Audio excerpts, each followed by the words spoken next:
आप सभी को नमस्कार। एस्ट्रो लाइव जंक्शन चैनल में आपका वापस एक बार स्वागत है। आज का जो वीडियो है वो केतु के गोचर पे है। पिछला वीडियो आप सभी ने देखा, आप सभी लोग उसे सराह रहे हैं और आई आई रियली होप कि वो आपको बहुत यूजफुल भी रहेगा इन 1.5 सालों के लिए।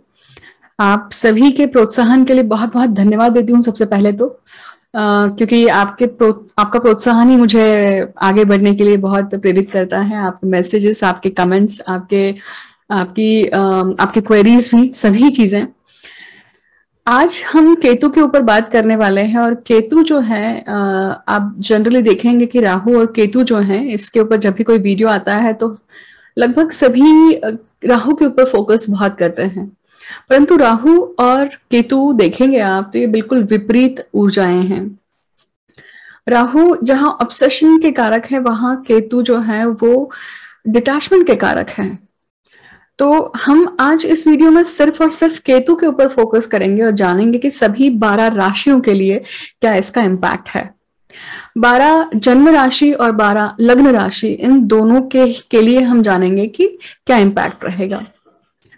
आप सभी की जन्म लग्न और जन्म राशि ये दोनों अलग अलग होती हैं अगर, तो आप उन दोनों राशियों को देखिएगा जो आपकी लग्न राशि है और जन्म राशि है। केतु जो है अभी फिलहाल वृश्चिक राशि में गोचर कर रहे हैं और ये वृश्चिक राशि से निकलकर तुला राशि में आ रहे हैं, शुक्र की राशि में आ रहे हैं। जिस प्रकार से राहु जो है वो मंगल की राशि में जाने वाले हैं, उसी प्रकार से केतु जो है वो शुक्र की राशि तुला राशि, वो भी मूल त्रिकोण राशि में आ रहे हैं। दोनों ग्रह राहु और केतु जो छाया ग्रह है, ये दोनों ही मूल त्रिकोण राशि में आने वाले हैं। जब भी कोई ग्रह मूल त्रिकोण राशि में आता है तो वो आपको सटल मूवमेंट्स, सटल इवेंट्स और सटल चीजें देने में सक्षम होता है। उसके साथ साथ ही ये गोचर खास इसलिए भी है क्योंकि ये काल पुरुष कुंडली में पहले और 7वें स्थान में आता है, क्योंकि मेष राशि जो है वहां से काल पुरुष की कुंडली शुरू होती है और काल पुरुष कुंडली जो है ये बहुत ज्यादा महत्ता रखती है। ज्योतिष जिज्ञासु, ज्योतिष विद्यार्थी इस कुंडली की महत्ता जानते हैं। तीसरी बात यह है कि जिस प्रकार से मैंने कहा कि ये दोनों ही मूल त्रिकोण राशियों में राहु और केतु आ रहे हैं, तो इसका अर्थ है कि ये केंद्र भाव में आ रहे हैं। मतलब काल पुरुष कुंडली में मेष राशि और तुला राशि केंद्र भाव में आती है, तो केंद्र भाव में आने के कारण जब भी कोई ग्रह केंद्र भाव में आता है तो क्या करता है, सपोर्ट सिस्टम स्ट्रॉन्ग करता है, आपके पिलर को बनाने में आपको मदद करता है, आपके जीवन के पिलर को बनाने में मदद करता है।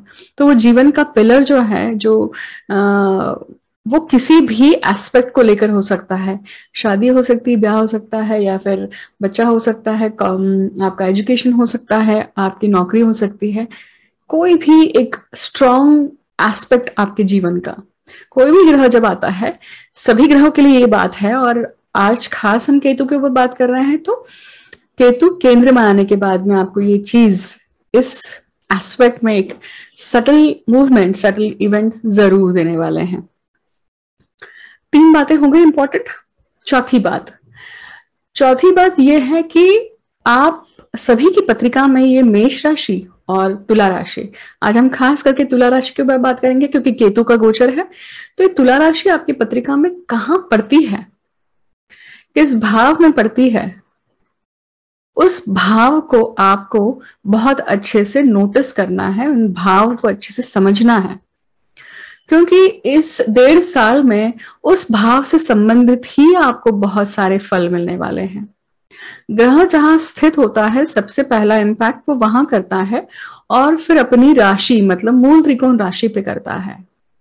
तो केतु की जो राशि मानी गई है या राहु की जो राशि मानी गई है वो वृश्चिक और कुंभ है जनरली। तो अलग अलग स्कूल के थॉट प्रोसेस, अलग अलग स्कॉलर्स के हैं यहाँ पर। मैं जनरली इस चीज को फॉलो करती हूँ, तो मैं आपको उसी संदर्भ में बताऊंगी। राहु और केतु को बहुत नेगेटिव ग्रह बोला गया है एक्चुअली, जबकि ऐसा नहीं है बिल्कुल भी। राहु और केतु जो है, ये दोनों ही ग्रह या दोनों ही छाया ग्रह, छाया बिंदु जो हैं, ये बिंदु बहुत सटल रूप से काम करते हैं। हाँ, इस वीडियो को देखने के पहले अगर आपने मेरा राहु का वीडियो नहीं देखा है, राहु के पहले मैंने एक केतु के ऊपर बहुत सुंदर वीडियो डाला था, वो वीडियो भी आप निश्चित जरूर देखिएगा, क्योंकि इन टोटालिटी में आपको ये दोनों तीनों वीडियो इतनी ज्यादा इंसाइट्स आपके इन 1.5 सालों के लिए देने वाले हैं। एक बार नहीं, आपको ये 2 बार 3 बार आके जरूर देखना चाहिए, क्योंकि हर बार आप वो वीडियो देखेंगे तो आपको इंसाइट अलग मिलने वाली है, क्योंकि आपकी सिचुएशन अलग है। हर बार जब आप आएंगे वीडियो को देखेंगे तो आपकी सिचुएशन अलग रहेगी, आपकी क्वेश्चन, आपकी जो थॉट प्रोसेस है, उस समय आपके दिमाग में जो क्वेश्चन चल रहे हैं वो क्वेश्चन अलग रहेंगे। तो प्रकृति हमें इसी प्रकार से उत्तर देती है। राहु और केतु जैसे नेगेटिव ग्रह माने जाते हैं, एक्चुअली देखा जाए तो नेगेटिव ग्रह नहीं है। क्यों? क्योंकि ये कर्म चक्र को पूर्ण करने के लिए कार्यरत रहते हैं, और जो हमारे कर्म चक्र को पूर्ण करने के लिए सहायक होता है उसे हम नेगेटिव कैसे बोल सकते हैं? वो हमारे लिए नेगेटिव हो सकता है, या नेगेटिव पॉजिटिव की परिभाषाएं फिर शायद अलग हैं। केतु की पॉजिटिविटी जो है, ये एक आम इंसान, एक नॉर्मल इंसान जो मटेरियलिस्टिक लाइफ को जी रहा है, लग्जरी चाहता है अपने लाइफ में धन दौलत ऐश्वर्य इन सब चीजों को चाहता है, उस व्यक्ति को केतु की पॉजिटिविटी समझना, केतु की सकारात्मकता को वो समझ नहीं सकता है। क्यों नहीं समझ सकता है? क्योंकि केतु और राहु, जैसे मैंने कहा कि ये छाया बिंदु है, तो ये छाया के रूप में, इनविजिबल रूप में काम करते हैं। इनकी ऊर्जाएं जो है इनविजिबली आपके ऊपर इम्पैक्ट डालती है। जैसे थॉट्स जो हैं, बिल्कुल सिंपल उदाहरण है, विचार कभी दिखाई देते हैं क्या? नहीं दिखाई देते हैं विचार, राइट? चाहे वो पॉजिटिव विचार हो या नेगेटिव विचार हो, अनुभूति जरूर होती है कि इस व्यक्ति से मिलने पर पॉजिटिव फील होता है, इस व्यक्ति से मिलने पर नेगेटिव फील होता है। ठीक उसी प्रकार से केतु की जो ऊर्जा है या केतु का जो पॉजिटिविटी है, उसे समझने के लिए आपको बहुत अलग माइंडसेट में जाना पड़ता है, अलग तरीके से विचार करना पड़ता है। उस तरीके को सोचने के लिए, मतलब आपको केतु की एनर्जी को समझने के लिए, जब व्यक्ति कुछ खो देता है या जब व्यक्ति कुछ दुख पाता है, तब शनि और केतु ऐसे ग्रहों की ऊर्जाओं को समझने के लिए वो सक्षम हो पाता है। अगर आपने अपनी पत्रिका में केतु को समझ लिया, अगर अपने पत्रिका में आपने केतु को डिकोड कर लिया, तो आपका जीवन सफल हो जाएगा, क्योंकि आप कर्म बंधन को समझ गए हैं। आपको एग्जैक्टली पता है कि आपको करना क्या है। भले ही वो चीज आपके हक में नहीं है, भले ही वो चीज आपके फेवर में नहीं है, परंतु वो चीज करने से आपका कर्म बंधन छूट सकता है। ये चीज जो है, ये केतु दर्शाते हैं। क्योंकि वो केतु जो है, वो कहाँ बैठा है पत्रिका में, किसके साथ बैठा हुआ है, अकेला बैठा है, उसके ऊपर किस ग्रह की दृष्टि है, वो कौन से केंद्र में बैठा है, त्रिकोण में बैठा है कि त्रिक भाव में बैठा हुआ है, इन सभी चीजों का बहुत ज्यादा इंपॉर्टेंस है।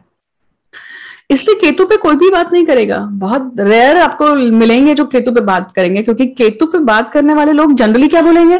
केतु बहुत ऑस्पिशियस है, केतु मोक्ष का कारक है, क्योंकि केतु जो है ये लिबरेशन को प्रोवाइड करते हैं या मोक्ष के प्रदाता हैं। इसके अलावा क्या? इसके अलावा आपको केतु क्या समझ में आते हैं आपकी पत्रिका में? बहुत बड़ा क्वेश्चन मार्क है ये। जनरली इसी विषय को बहुत अनदेखा किया जाता है, बट केतु अगर आप अपने पत्रिका में समझ लेते हैं, यकीन मानिए आप अपने आप को, अपने जीवन को डिकोड करते हैं उसमें। क्योंकि आप देखेंगे कि ऋषि मुनियों ने जो मैन्युस्क्रिप्ट्स लिख के रखी हैं, या उन्होंने जो उनके लिखित जो चीजें हैं, उसमें अगर आप केतु का विवरण देखेंगे, समझने की चेष्टा करेंगे, तो आप देखेंगे कि उनका सीधा सीधा कहना है कि पहले आप 8 ग्रहों को समझिए, फिर आप राहु को समझिए, और उसके अनुसार फिर आप केतु को समझिए। जब आप इस तरीके से जाते हैं, समझते हैं इन छाया ग्रहों को, तब आपको अपना कर्मा डिकोड होता है, तब आप समझ पाते हैं कि मुझे जीवन में करना क्या है। और वो इतना आसान नहीं है, वो सच में बहुत डिफिकल्ट है। क्यों? क्योंकि अगर आप कर्मा अगर अपना बहुत इजीली डिकोड कर लेंगे, तो फिर तो हर किसी को मोक्ष प्राप्त हो जाएगा ना। हर कोई अपने कर्म बंधन से छूट जाएगा। कर्म बंधन से छूट जाएगा, या कर्म बंधन आपको पता भी है तो भी आप लकी मान लिया है अपने आप को कि आपको अपना कर्म बंधन पता है। कम से कम ये तो पता है कि क्या करना है। हम में से हजारों करोड़ों लोग रोजमर्रा के जीवन में सिर्फ ढो रहे हैं अपने जीवन को, देख रहे हैं क्या करना है क्या नहीं करना है। वो सुबह से लेकर शाम तक एक मोनोटोनस लाइफ जग रहे हैं, बट आपको आपका पर्पस ही पता नहीं है। आपको अपना लाइफ का ऑब्जेक्ट ही पता नहीं कि करना क्या है। केतु वो डिकोड करता है, केतु उस कर्म बंधन को दिखाता है। ये कहने का तात्पर्य ये है कि आज मैंने आपको केतु का एक बहुत हाई लेवल का फंडा या हाई लेवल की ऑपरेशनल एनर्जी कैसे काम करती है केतु की, वो दिखाई। हर हर हर बार जब भी केतु किसी भी राशि में जब जाते हैं तो वो आपको एक बड़ी इंपॉर्टेंट सी चीज देते हैं, या बड़ी इंपॉर्टेंट सा एक आपको मोटो देते हैं। अगर आप वो मोटो समझते हैं तो आप अपने लाइफ को बहुत इजी कर लेते हैं। और वो क्या है? केतु का संबंध साधना से है। साधना मतलब सिर्फ साधक लोग जो करते हैं वो साधना की मैं बात नहीं कर रही हूं। उस साधना को भी आप गिनी है, पर आपको समझना है कि साधना मतलब यहां पे क्या है, इसका अर्थ क्या है। आप अपनी मैरिड लाइफ में, चलिए एग्जांपल लेते हैं और समझते हैं कि आप अपनी मैरिड लाइफ में खुश नहीं हैं और आपको पता है कि आपके अपने पति के साथ में या आपकी अपने पत्नी के साथ में नहीं बनती है, और फिर भी आप उस मैरिड लाइफ को, उस चीज को जगने की कोशिश कर रहे हैं, उसे सही रूप से चलाने की कोशिश कर रहे हैं, अपना कर्तव्य निभा रहे हैं, अपना हिसाब किताब निभा रहे हैं। ये साधना है। रोजमर्रा के जीवन में जो भी थपेड़े आपके सामने आ रहे हैं, जो भी स्ट्रगल आपके सामने आ रही है, उसे समझते हुए, उसे अपने अंग पर, अपने मानसिक अंग पर लेकर भी आप उस चीज को कर रहे हैं। और ऐसे बहुत सारे एग्जाम्पल्स हैं। हमारी पीढ़ी जो है, शायद हमारी पीढ़ी का टॉलरेंस लेवल कम है, परंतु हमारे माता पिता की जो पीढ़ी है उनका टॉलरेंस लेवल बहुत हाई था, इसलिए वो केतु के समान बर्ताव भी करते थे, क्योंकि केतु के पास क्या है, सर नहीं है। तो आप देखेंगे कि जो सीनियर सिटीजन, जो वो जनरेशन है, उनके पास में टॉलरेंस लेवल बहुत है, डिवोशन बहुत है। तो डिवोशन का अर्थ क्या हुआ? यही तो हुआ ना। साधना का अर्थ क्या हुआ? भगवान जी के सामने बैठ के आप मंत्र कर रहे हैं, जाप कर रहे हैं, वो साधना तो है ही है, परंतु परमार्थ में जो की जाती है साधना, वो रियल साधना है ना। आपकी रियल लाइफ में आपके सामने आए हुए सभी ऑब्स्टैकल्स को आप किस प्रकार से झेलते हैं, फेस करते हैं, और अपने आप को कैसा तपाते हैं। क्या आप अपने आप को स्वर्ण बनकर बाहर निकलते हुए देखते हैं कि नहीं देखते हैं, या आप गिव अप कर देते हैं? बहुत सारे लोग गिव अप कर देते हैं, डिवोर्स ले लेते हैं, ऐसे सिचुएशन में अलग हो जाते हैं, पार्ट वेज कर लेते हैं। हर किसी की पत्रिका में संन्यास योग नहीं होता है। घरदार छोड़ देना, बाहर चले जाना, सब चीजें जो आपके साथ हैं उन सबको त्याग देना और फिर सन्यासी हो जाना, ये योग या ये जीवन हर कोई नहीं जी सकता है, क्योंकि उस चीज को जीने के लिए भी कड़ी तपस्या या आपका माइंडसेट एक अलग होता है। वो सच में ही आप में डिटैचमेंट शुरू से होती है कि आप उसमें रहकर भी अलिप्त होकर बर्ताव करते हैं, ठीक कमल की तरह। कमल कैसा है? कीचड़ में उगता है पर वो ऊपर रहता है। कमल का फूल आपको ऊपर दिखाई देता है और उस पर कोई दाग नहीं है, उस पर कोई इम्प्रिंट्स नहीं है कीचड़ के या पानी के या किसी चीज के, सिर्फ और सिर्फ खुशबू है, प्योरिटी है। तो रियल केतु जो है वो आप में वो चीज लाता है। फैमिली में रहने वाले व्यक्ति के लिए केतु किस तरह से आपको मददकारी, शुभकारी हो सकते हैं, पहले ये समझते हैं। तो पत्रिका में कुछ भाव में कुछ ऐसे चुने हुए भाव है जहां पर अगर केतु स्थित होते हैं, केतु आते हैं, तो आपको शुभकारी और मददकारी हो जाते हैं। मतलब सबसे पहला भाव आता है 12वां, व्यय भाव। व्यय भाव में जब केतु आते हैं तो वो आपको सच में मोक्षकारी इसका अर्थ ये नहीं है कि आपने सब छोड़ छाड़ के आप सन्यासी हो गए, ऐसा नहीं है। You exactly know where to stop. You exactly know how to stop.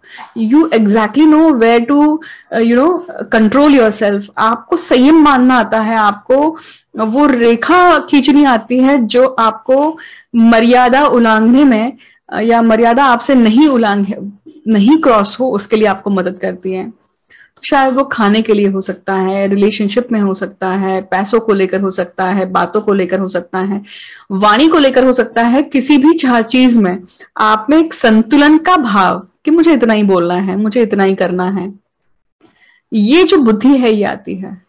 और जब गुरु उसके साथ में जुड़ जाते हैं तो गुरु और केतु, जैसे मैंने केतु के वीडियो में कहा है कि गुरु और केतु की जो युति है ये अत्यंत शुभकारी है, क्योंकि उस व्यक्ति को जब गुरु और केतु जुड़ते हैं वहां पर, तो वो कौन सा योग निर्माण करते हैं? शिशुपाल योग निर्माण करते हैं, और वहां पे आपको मोक्षकारी बना देते हैं। मोक्ष, क्योंकि वो आपका लास्ट बर्थ होता है। क्यों? क्योंकि उसके पिछले जन्मों में आपने इतने पुण्य किए हैं कि उसी के कारण केतु जो है घूमकर व्यय भाव में आए हैं।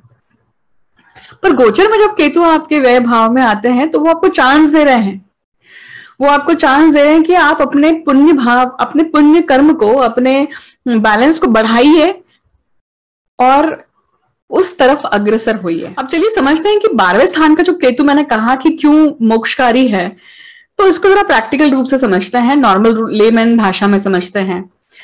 12वां भाव जो है वो नेगेटिव भाव है, वो त्रिक भाव है, और केतु भी नेगेटिव ही माना जाता है एक्चुअली। तो 2 नेगेटिव मेक्स पॉजिटिव, ठीक है। तो नेगेटिविटी इस ऐसे समय पे जो नेगेटिविटी है वो काम नहीं करती है, वो खड्डे में चली जाती है, क्योंकि उसको काम करने के लिए पोषक वातावरण नहीं मिलता है, और वो पोषक वातावरण न मिलने के कारण वहां पे चीजें मौन हो जाती हैं, वहां पे चीजें धीरे धीरे अलग रूप परिवर्तन कर देती है, पॉजिटिव होती जाती है, और वो फैमिली लाइफ में आपको हेल्प करता है। जैसे कि मैंने अभी शिशुपाल योग की बात करी, आप इस शिशुपाल योग को समझिए। शिशुपाल की अगर पत्रिका देखेंगे तो उनकी पत्रिका में 12वें स्थान में केतु और गुरु की युति है, और पिछले जन्म में उन्होंने इतने पुण्य कर्म करे, इसके कारण उनका ये केतु जो है या गुरु जो है ये 12वें भाव में आया। परंतु इस जीवन में, गत जीवन में उन्होंने जो भी कार्य करे, किसी एक चीज के लिए लक्ष्य को लेकर वो करते रहे, और उस लक्ष्य की प्राप्ति के लिए केतु ने मदद करी, और उनकी जो हत्या है या फिर उनका जो मरण है वो विष्णु के हस्त हुआ। तो इसी प्रकार केतु आपको उस कार्य को करने के लिए मदद करते हैं जिस कार्य को करने के लिए आपने जन्म लिया है, जब वो 12वें भाव में होते हैं तब। गोचर में जब ये सिचुएशन आती है तो वो एक चीज आपके सामने आएगी जिसके लिए आपने जन्म लिया है, वो आपके सामने चांस आ रहा है। तो ये हुई 12वें भाव की बात।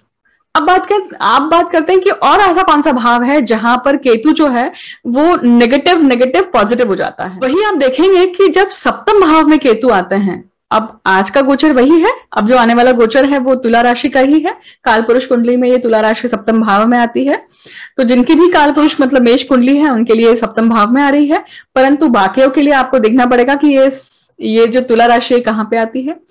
तो जब ये सप्तम भाव में आती है, सप्तम भाव क्या है? मारक भाव है। मारक भाव में जब केतु आता है, सप्तम भाव आपका विवाह का है, विवाह के बंधन में बंधने का है। तो ऐसे व्यक्तियों की जनरली शादी होने में प्रॉब्लम आती है, ऐसा कहा जाता है, बट ये कार्मिक रूप से शादी हो जाती है। ऐसा आपको पार्टनर मिलता है कि आपको, अगर आपने पूरा जीवन भर मुंह बंद रखा, अगर आपने ताला लगा लिया वहां पे, और ऐसा होता है अक्सर, क्योंकि आप कुछ भी करिए तो उल्टे घड़े पे पानी है, ऐसी सिचुएशन वहां पे बनी रहती है।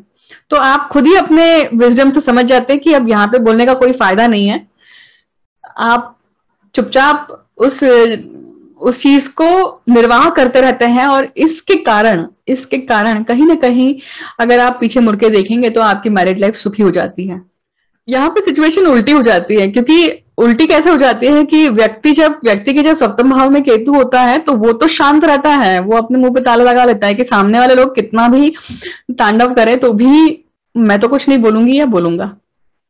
तो इसका अर्थ होता है कि आपका जीवन सुखी हो जाता है, बट आपके आसपास के जो लोग हैं आपसे संतप्त रहते हैं, आपसे त्रस्त रहते हैं। तो अगर ऐसी सिचुएशन है, आपको लगता है किसी के पत्रिका में ऐसा अगर योग है और ऐसे जीवन उनका बीता है, तो जरूर कमेंट सेक्शन में आके मुझे बताइएगा, मुझे मेरे साथ शेयर कीजिएगा। ठीक उसी प्रकार अब जो नेक्स्ट भाव है उसके लिए समझिए कि राहु जनरली छठवें भाव में बहुत शुभकारी माने जाते हैं, क्योंकि छठवें भाव में ये शत्रुनाशक हो जाते हैं, राहु के लिए शुभ भाव है। उसी प्रकार केतु के लिए 12वां भाव है ना। बट वही अगर केतु छठवें भाव में आ जाते हैं, क्योंकि छठवां भाव क्या है, आपके पेंडिंग कर्म का है, आपके डेली रूटीन का है। और जब केतु छठवें भाव में होते हैं योग, तो ये योग संन्यास योग दिखाता है। डेफिनेटली संन्यास योग के लिए और भी भावों का और भी ग्रहों का सपोर्ट चाहिए, तभी वो चीज होगी, तभी इंसान साधु बनता है। परंतु अगर वो चीज नहीं भी है तो वो अपने फैमिली लाइफ में कैसे जी रहा होगा। तो ये एक्टिवेशन तब होता है जब आपका एक मिड लाइफ निकल जाती है, या जीवन में कभी ना कभी ऐसी सिचुएशन बनती है, कोई ऐसी घटना घटित होती है, या तो अच्छी होती है या फिर बुरी होती है। जनरली बुरी होती है, मतलब किसी का मृत्यु होना, किसी का जाना, वो व्यक्ति को इतना ज्यादा हिला देता है, इतना ज्यादा हिला देता है कि उस घटना के कारण वो पूरी तरह से भगवान के शरण में चला जाता है। तो भक्ति भाव में इतना ज्यादा डूब जाता है वो व्यक्ति, अपने आप को इतना ज्यादा डुबा लेता है कि वो मंत्र उच्चारण से या जो भी जिस भी प्रकार की भक्ति साधना में अगर वो विलीन हो रहा है, तो वो भगवान को हिलाने की ताकत रखता है, और इस प्रकार से उसके पुण्य कर्म बढ़ जाते हैं। और आप देखेंगे कि लोग बोलते हैं ऐसे समय कि यार ये तो बिल्कुल अजीब ही था पहले, और अब देखो इतना भगवान में, मतलब भगवान भगवान करते रहता है, मतलब अब इसको कुछ सूझता ही नहीं है। ऐसे लोग बोलने वाले, ऐसी चीजें कानों में पड़ती है कि नहीं पड़ती है? पड़ती है। तो ये इस प्रकार से ये केतु काम करता है, और ये केतु खास करके वहां पे ये दिखाता है कि यह पेंडिंग कर्मा जो चीज है ये गई भाड़ में। मैं अपने कर्म से, मैं अपने भक्ति से, मैं अपने विलीनता से इतना ज्यादा इस चीज को डुबा दूंगा अपने आप को कि मेरा पुण्य का बैलेंस इतना बढ़ जाएगा कि पेंडिंग कर्मा कुछ भी नहीं कर पाएगा। तो वो इस प्रकार की शक्ति पैदा करते हैं, वो इस प्रकार की पॉजिटिविटी पैदा करते हैं उस तरफ, क्योंकि भक्ति साधना में बहुत बहुत बहुत ताकत है, भक्ति भाव में बहुत बहुत ताकत है। क्योंकि भक्ति भाव एक सिंगल थॉट है, उसमें आपको कोई इफ्स एंड बट्स है ही नहीं, भक्ति है तो है। और ऐसा कर्म करने से आपका अगला जन्म अगर होता भी है तो वो पुनर्जन्म जो है वो अंतिम है, क्योंकि आपने गत जन्म में अपने कर्म इतने ज्यादा सुधार लिए हैं, इतना ज्यादा बैलेंस बढ़ा लिया है कि अगला जन्म जो होता है वो पुण्यकारी होता है, वो मोक्षदायी हो जाता है। वशिष्ठ नाड़ी में भी ये चीज कही गई है, बताई गई है, गत जन्म को लेकर और पुनर्जन्म को लेकर। आप पत्रिका से ये चीज पता कर सकते हैं। वशिष्ठ नाड़ी जहां देखी जाती है, आपको इस चीज की शाश्वती जरूर मिलेगी। ये ठीक वैसा ही योग है जैसे मैंने व्यय स्थान वाला बताया, आपको शिशुपाल का योग बताया, वही उसी के समान ये षष्ठ भाव में भी काम करता है। तो ये सब उदाहरण थे कि केतु विशेष भाव में आकर आपको क्या एक अंदाज देते हैं, या क्या करने की ताकत रखते हैं। तुला राशि में ये जो केतु आ रहा है, ये क्या करने वाले हैं? तुला राशि क्या है? मैंने शुरुआत में आपको कहा कि तुला राशि शुक्र की राशि है, मूल त्रिकोण राशि है, और कालपुरुष कुंडली में 7वें भाव में रिलेशनशिप के भाव में पड़ती है। आपके रोजमर्रा के जीवन में आप जिन भी लोगों से मिलते हैं वो भी 7वें भाव से ही देखा जाता है। और 7वां भाव पार्टनर का है, बिजनेस का है, और आपके मैरिज का भी है। तो केतु का वहां पे आना ये कहीं ना कहीं किंतु परंतु बनाने वाला तो है ही, डेफिनेटली। अब इस किंतु परंतु से डील कैसे करना है इसकी बात करते हैं। केतु क्या है? केतु, मैंने अभी तक जैसे आपको कहा, मैंने 2 चीजें मेन रूप से कही कि केतु आपको साधना रत करने में मदद करते हैं। साधना रत एक हुई धार्मिक रूप से कि आप बैठ के साधना कर रहे हैं, और एक हुआ आपके आपके खुद के जीवन में आप एक साधनामय जीवन जी रहे हैं, जो भी नेगेटिव्स आ रहे हैं आपके सामने, जो भी आपके सामने एक ऑब्स्टैकल्स आ रहे हैं, आप उसको पॉजिटिवली लेकर, अपनी पॉजिटिविटी को बढ़ाकर, उसमें मिलाकर जीवन को जीने की कोशिश कर रहे हैं, ना कि उससे सरेंडर होते हैं। सरेंडर होना मतलब उसे काट के फेंक देना, उससे अलग हो जाना, डिवोर्स ले लेना, दया। पर ये चीज ना करके आप वहां पे क्या कर रहे हैं, अपने आप को तपा रहे हैं, आप अपने आप को जला रहे हैं, आप अपने आप को निखार रहे हैं। तो ये दो प्रकार की साधनाएं हुई, ठीक है। मैंने दूसरा नेक्स्ट पॉइंट मैंने ये बोला है कि केतु जो है जनरल रूप में आप देखेंगे तो नकार घंटा बजाता है। हर चीज के लिए नकार, किसी भी चीज के लिए हामी होती ही नहीं है, ये नहीं करना, वो नहीं करना, नहीं मुझे अच्छा नहीं लगता है। मतलब जैसे पंचम भाव का जो केतु है वो हर चीज, आपके पास सुख वैभव सब चीज है, पर फिर भी आप उसे उपभोग नहीं कर पा रहे हैं। आपके पास, आपको एक आधी ब्रांडेड चीज चाहिए थी, वो आ गई, पहन ली, उसके बाद में आपका मनी उठ जाता है उसको, उसके ऊपर से। ऐसी ज्वेलरी के लिए होता है, ऐसे ही आपके सभी प्रकार के ऐश्वर्य के लिए होता है। रिलेशनशिप के लिए भी वही होता है। केतु जब 7th भाव में आता है तो वो इस प्रकार की सिचुएशन जरूर देता है कि आप वेंडर कर करके, रिलेशनशिप्स में वेंडर कर करके थक जाते हैं। आपको समझ में आता है कि ये लूप है, अब मैं इस लूप में से निकलूं कैसे, क्या कर रहा हूं मैं, क्या कर रही हूं मैं। केतु किंतु परंतु निर्माण करने वाले हैं। जो भी सिचुएशन में आप जब होते हैं उसमें किंतु परंतु जो भी आते हैं, ये सारे केतु एनर्जी है। पर ये किंतु परंतु जो होती है, ये आपको कहीं ना कहीं क्या दे रही है, ये दे रही है आपको एक सोचने का मौका कि ये किंतु परंतु जो है ये सच में अटेंड करने चाहिए। ये जो रोड़े आ रहे हैं, जो अड़चने आ रहे हैं, ये अड़चने क्यों आ रही हैं, क्या ये सच में काम मुझे करना चाहिए, या ये काम मेरे लिए ठीक है या ये नहीं है। ये सोचने का मौका, ये रीथिंक करने का मौका भी केतु ही दे रहा है आपको। केतु डिटैचमेंट का कारक है, जैसे मैंने कहा, या लिबरेशन के कारक है, ये तो कहा ही मैंने आपको। तो डिटैचमेंट या मोक्ष ये हमेशा रिलेशनशिप के प्रति होती है, ऐसा नहीं है ना। लाइफ के कुछ चैप्टर्स आपके खत्म होने ही होते हैं। जिसने जन्म लिया है इसकी मृत्यु निश्चित है, सांसें गिन के मिली है हमें।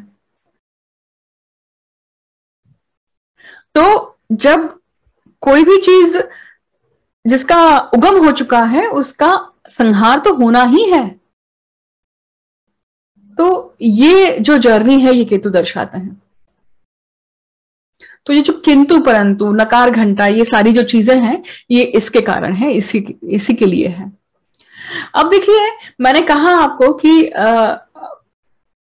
राहु के साथ में, जैसे मैंने सभी ग्रहों की युतियां बताई थी आपको कि क्या काम करेंगे, क्योंकि 1.5 साल में ये सभी ग्रह जो है, अगर हम शनि को छोड़ दें, गुरु को छोड़ दें, तो बाकी सभी ग्रह केतु के साथ में कभी ना कभी तो संलग्न होंगे ही, युति बनाएंगे ही। तो केतु के साथ में शुक्र अगर युति बनाते हैं तो क्या होगा, मतलब तुला राशि में जब भी शुक्र का गोचर होगा इन 1.5 सालों में, तो क्या होगा। शुक्र अपनी राशि में आ रहे हैं, अपने मूल त्रिकोण राशि में आते हैं। इसका अर्थ है कि शुक्र वहां पे बलवान तो हो रहे हैं, परंतु केतु है। तो शुक्र जिस चीज के कारक हैं उन सब चीजों में किंतु परंतु बनाने वाले हैं, देंगे जरूर, वो सारी मौके देंगे आपको, वो सारी चीजें देंगे, वो लोग देंगे, वो सुख देंगे, वो प्लेजर उपभोगने की आपको चांस देंगे। बट क्या आप सच में भोग पाएंगे उस चीज को, या आप ही खुद अपने दुश्मन बनने वाले हैं वहां पर, या आप ही खुद उस चीज के लिए नकार घंटा बजाने वाले हैं।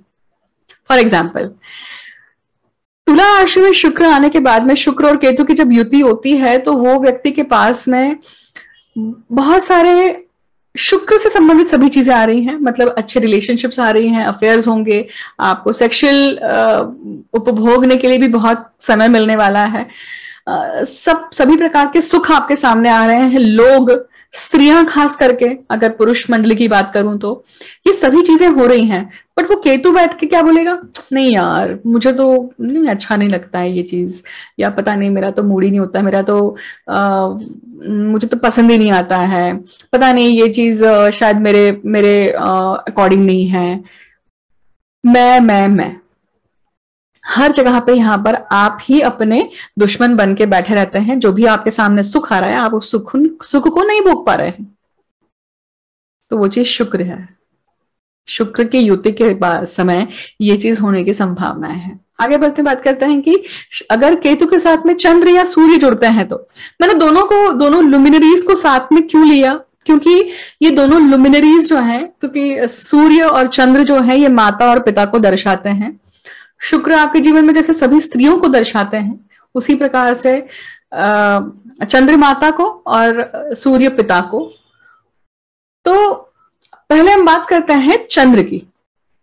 तो चंद्र यहाँ पे केतु के साथ में जब संलग्न होता है तो ग्रहण योग निर्माण होता है। डेफिनेटली केतु के साथ में चंद्र जुड़ने के बाद आप बहुत ज्यादा इमोशनली विचार करेंगे उस मंथ में, या उस मंथ में नहीं, आप उन 2.5 दिनों में, क्योंकि केतु के साथ में चंद्र बारंबार आने वाला है। तो ये 1.5 साल में आपसे इमोशनल डिसीजन मेकिंग बहुत होगी। तो आपको टिक मार्क कर लेना है कि केतु के साथ में इन 1.5 साल में जितनी बार भी चंद्र आने वाला है, उस समय पे मुझे कोई भी इमोशनल डिसीजन मेकिंग नहीं करनी है। मुझे वल्नरेबल, क्योंकि मेरी स्थिति वहां पे वल्नरेबल है, तो वल्नरेबल जब स्थिति रहेगी तो मुझे कोई भी ऐसा कदम नहीं उठाना है जो बाद में जाके मैं रिपेंट करने वाला हूं या वाली हूं। चंद्र द्रव्य का कारक है, पैसों का कारक है, तो उस समय पे कोई भी द्रव्य से संबंधित डिसीजन मत लीजिए, पैसों संबंधित डिसीजन मत लीजिए। चंद्र केतु का कॉम्बिनेशन बहुत बार जब बनेगा तो वो आपको सर्दी देगा, वो आपको एलर्जीज देगा, वो आपको साइनस की प्रॉब्लम देगा, आपकी माता की तबीयत को भी खराब कर सकता है। ठीक है, आगे बढ़ते हैं और बात करते हैं सूर्य की। केतु के साथ में सूर्य अगर संलग्न होते हैं, युति होती है, तो क्या होगा? तुला राशि में सूर्य जो है ये नीच के होते हैं। नीच के सूर्य के साथ में केतु का होना ये आपके पत्रिका में ग्रहण दोष, पितृदोष निर्माण कर ही रहा है। वो समय है, वो महीना आपको पितरों के लिए देना चाहिए। वो समय, वो महीना आपको अपने पूर्वजों को ग्रैटिट्यूड व्यक्त करने के लिए, उन सभी से संबंधित जो भी रिचुअल बाकी है, त्रिपिंडी श्राद्ध है, त्रिपिंडी कर्म है, या जो भी पितरों से संबंधित चीजें हैं, उसको अटेंड करना चाहिए आपको, क्योंकि वहां पे सूर्य अस्त है। सूर्य की ऊर्जा आपको वहां पे काम में नहीं आने वाली है। सूर्य ख्याति के कारक है, सूर्य पिता के कारक है, सूर्य इम्यूनिटी के कारक है। इन तीनों चीजों के ऊपर गाज गिरने वाली है उस समय पे, क्योंकि अगर केतु के साथ में आ रहे हैं तो किंतु परंतु ना नकार देने ही वाले हैं। तो इम्यूनिटी डाउन होगी, मतलब आप बीमार पड़ सकते हैं उस समय पे। सूर्य ख्याति के कारक हैं, तो केतु के साथ में जुड़ने के कारण और वो भी नीच सूर्य का होने के कारण वो समय ऐसा है कि अगर आपने कुछ पहले डिसीजन लिए हैं उसका रिजल्ट आपको उस टाइम पे मिलेगा, और वो जो रिजल्ट रहेगा वो आपको कहीं ना कहीं आपकी रेपुटेशन को, आपके ख्याति को धक्का पहुंचा सकता है। उसी प्रकार से ये सूर्य और केतु जो ग्रहण योग निर्माण कर रहे हैं, इसका अर्थ है कि उस समय पे आपको ऐसी डिसीजन मेकिंग नहीं करनी है जो आपके पिता से संबंधित हो, या पिता तुल्य जो लोग हैं आपके जीवन में उससे संबंधित हो। सरकार हो, गवर्नमेंट के काम हो, गवर्नमेंट बॉन्ड्स हो, या आपके इन्वेस्टमेंट हो, इन सब से संबंधित चीजें नहीं करनी है, कोई डिसीजन मेकिंग नहीं करनी है। इसका अर्थ ये नहीं कि जो आपके सामने चल के आ रहा है उसे अटेंड नहीं कर रहा है। जो आपके सामने चल के आ रहा है उसे अटेंड तो करना ही है, उसको एड्रेस करना ही है। अब नेक्स्ट बात करते हैं मंगल की। हमने शुक्र के ऊपर बात कर ली, चंद्र के ऊपर बात कर ली, सूर्य के ऊपर बात कर ली, मंगल के ऊपर बात करते हैं। मंगल अगर केतु के साथ जुड़ते हैं तो क्या होगा? तुला राशि में मंगल केतु के साथ जुड़ रहे हैं, मतलब काल पुरुष कुंडली में अष्टम भाव का स्वामी सप्तम भाव में आ रहा है। ये मैरिजेस को तोड़ सकता है योग, ये पार्टनरशिप को ब्रेक कर सकता है, ये बिजनेस को ब्रेक कर सकता है, क्योंकि ये अपने 12वें भाव में आ रहा है अपने से, मतलब वृश्चिक राशि से।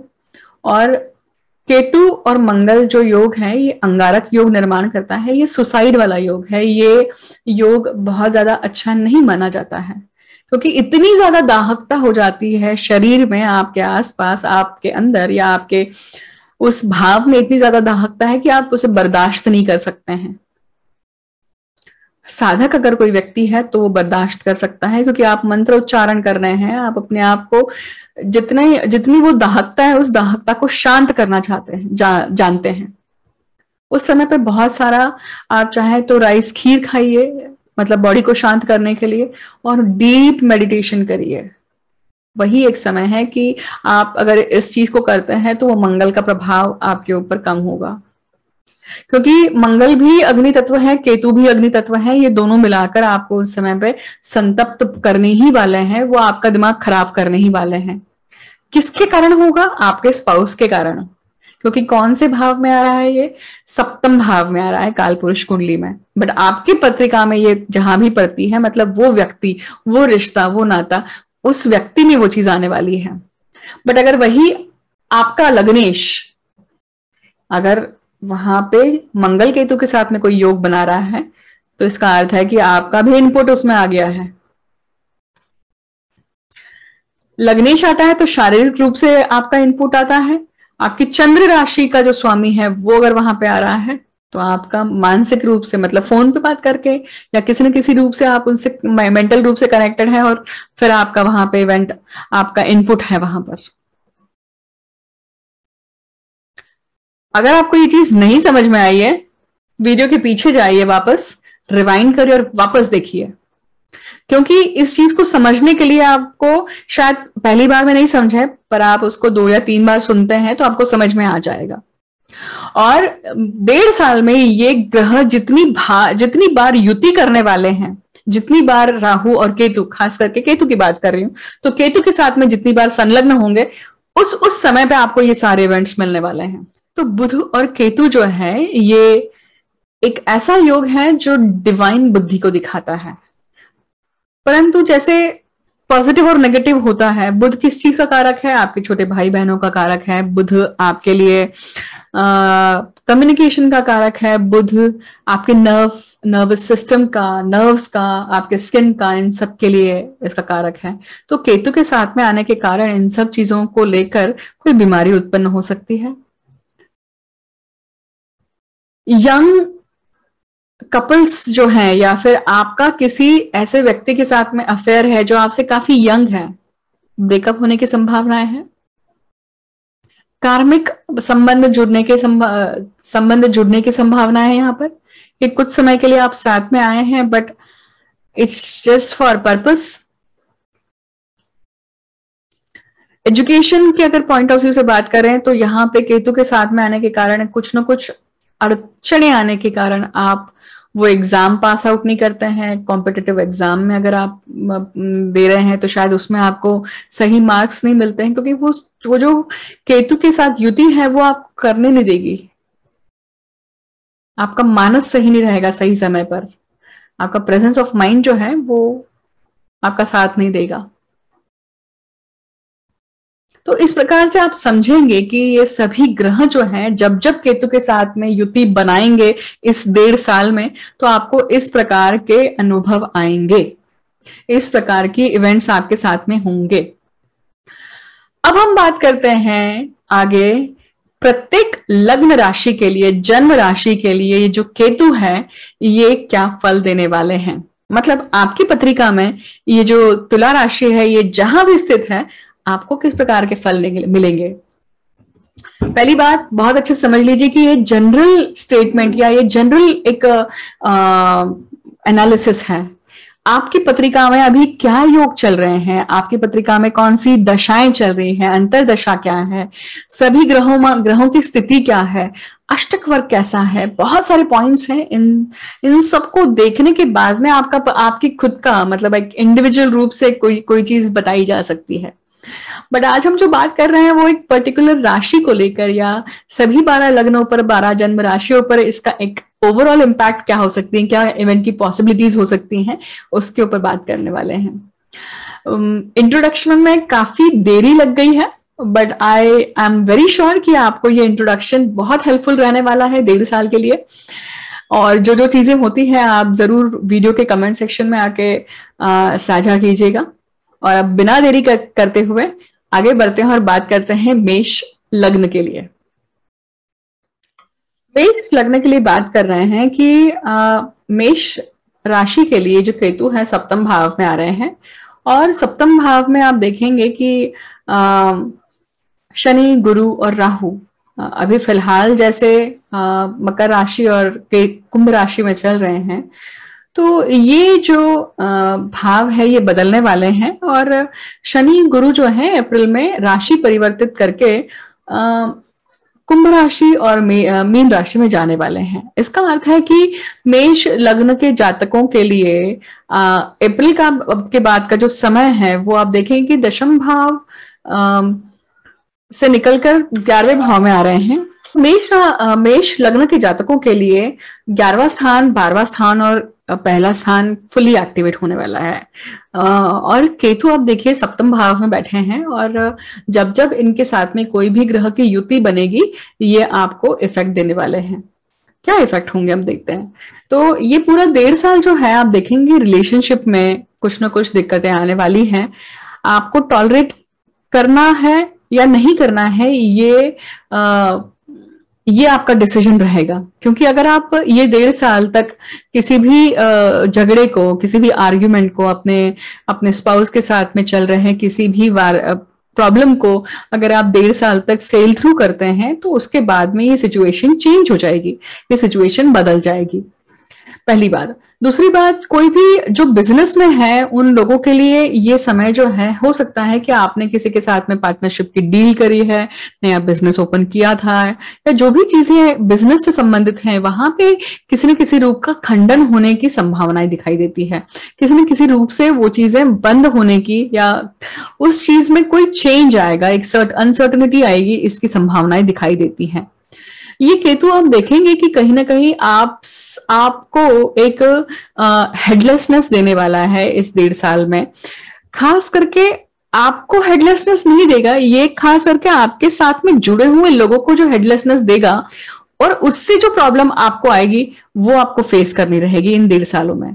क्योंकि केतु जो है ये सप्तम भाव में है। सप्तम भाव मतलब आप जिन लोगों से मिल रहे हैं उनका है, तो उनमें ये हेडलेसनेस आने वाली है और उसके कारण आपको परेशानी आने वाली है। तो ये परेशानी आपकी उद्भव की गई हुई नहीं है, ये आपके आसपास के वातावरण के कारण जो आ रही है वो है।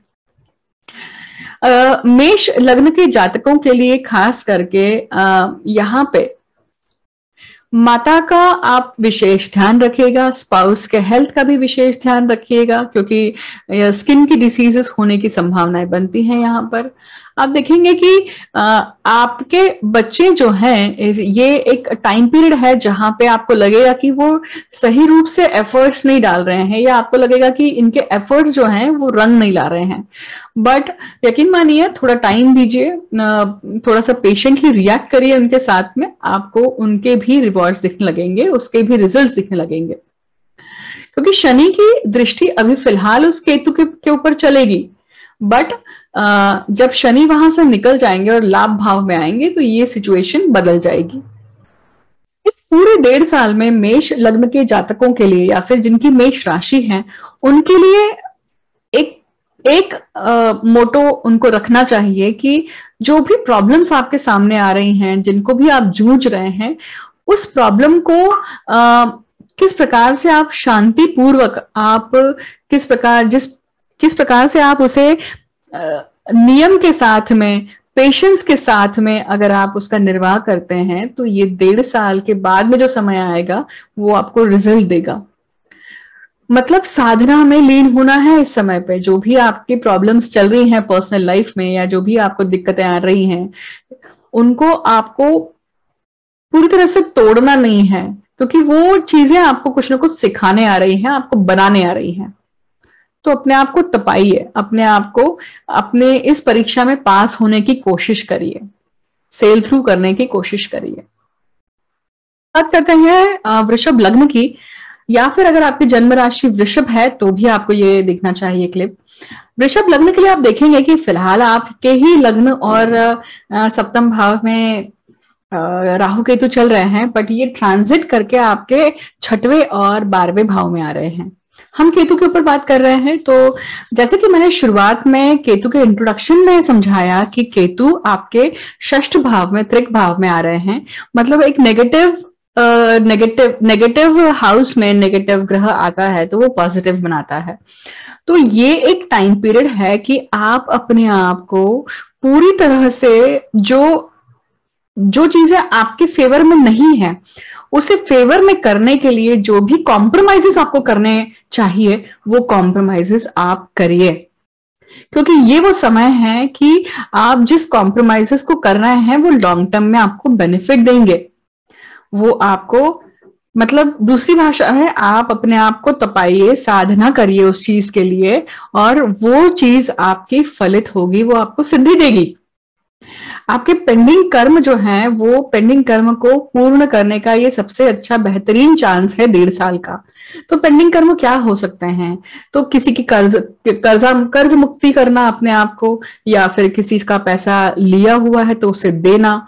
ये समय है कि आप अगर किसी रिलेशनशिप में हैं और आपका डिवोर्स चल रहा है, या आपके आपके पार्टीशन का कोई केस चल रहा है, या आपके दूसरे डिस्प्यूट का, प्रॉपर्टी डिस्प्यूट का, किसी का भी केस चल रहा है, बट अगर आपके थोड़े से झुकने से अगर मैटर सॉल्व हो जाता है तो वो चीज आपको कर लेनी चाहिए।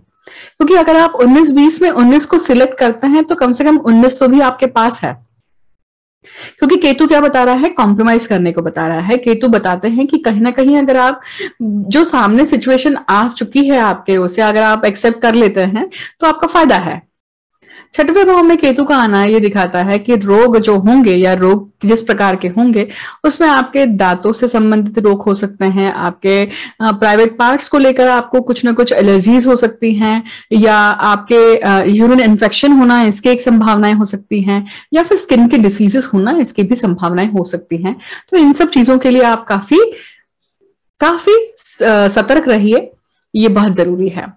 अगर हम गुरु शनि की बात करें तो ये राशि परिवर्तित करके 10वीं और 11वीं राशि में जाने वाले हैं। इसलिए वृषभ लग्न के लिए आप देखेंगे कि जिस प्रकार से 6वां भाव बहुत एक्टिवेट हो रहा है, उसी प्रकार से इनके साथ में और 3 भाव भी एक्टिवेट हो रहे हैं। वो है 10वीं भाव, लाभ भाव और व्यय भाव।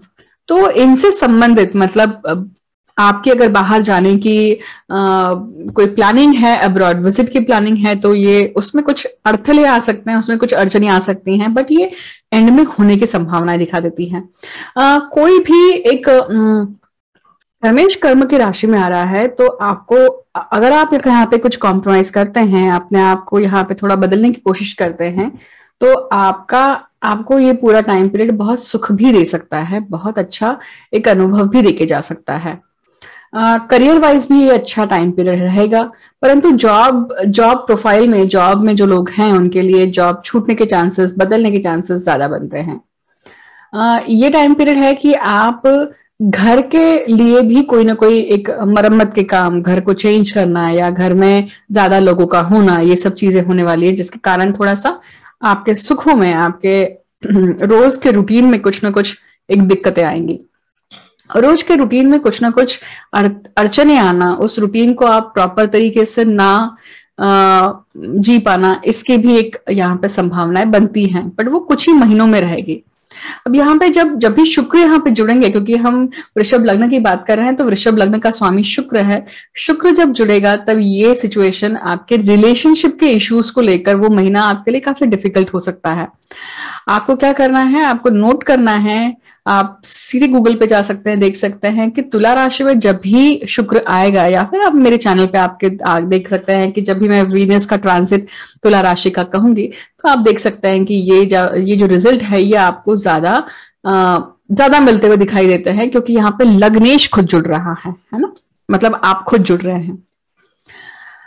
अब बात करते हैं मिथुन लग्न के लिए। आप देखेंगे कि ये जो गोचर है केतु का, ये इनके 5म भाव में हो रहा है, और 5म भाव में केतु जब आते हैं तो 5म भाव से संबंधित किंतु परंतु बना रहे हैं।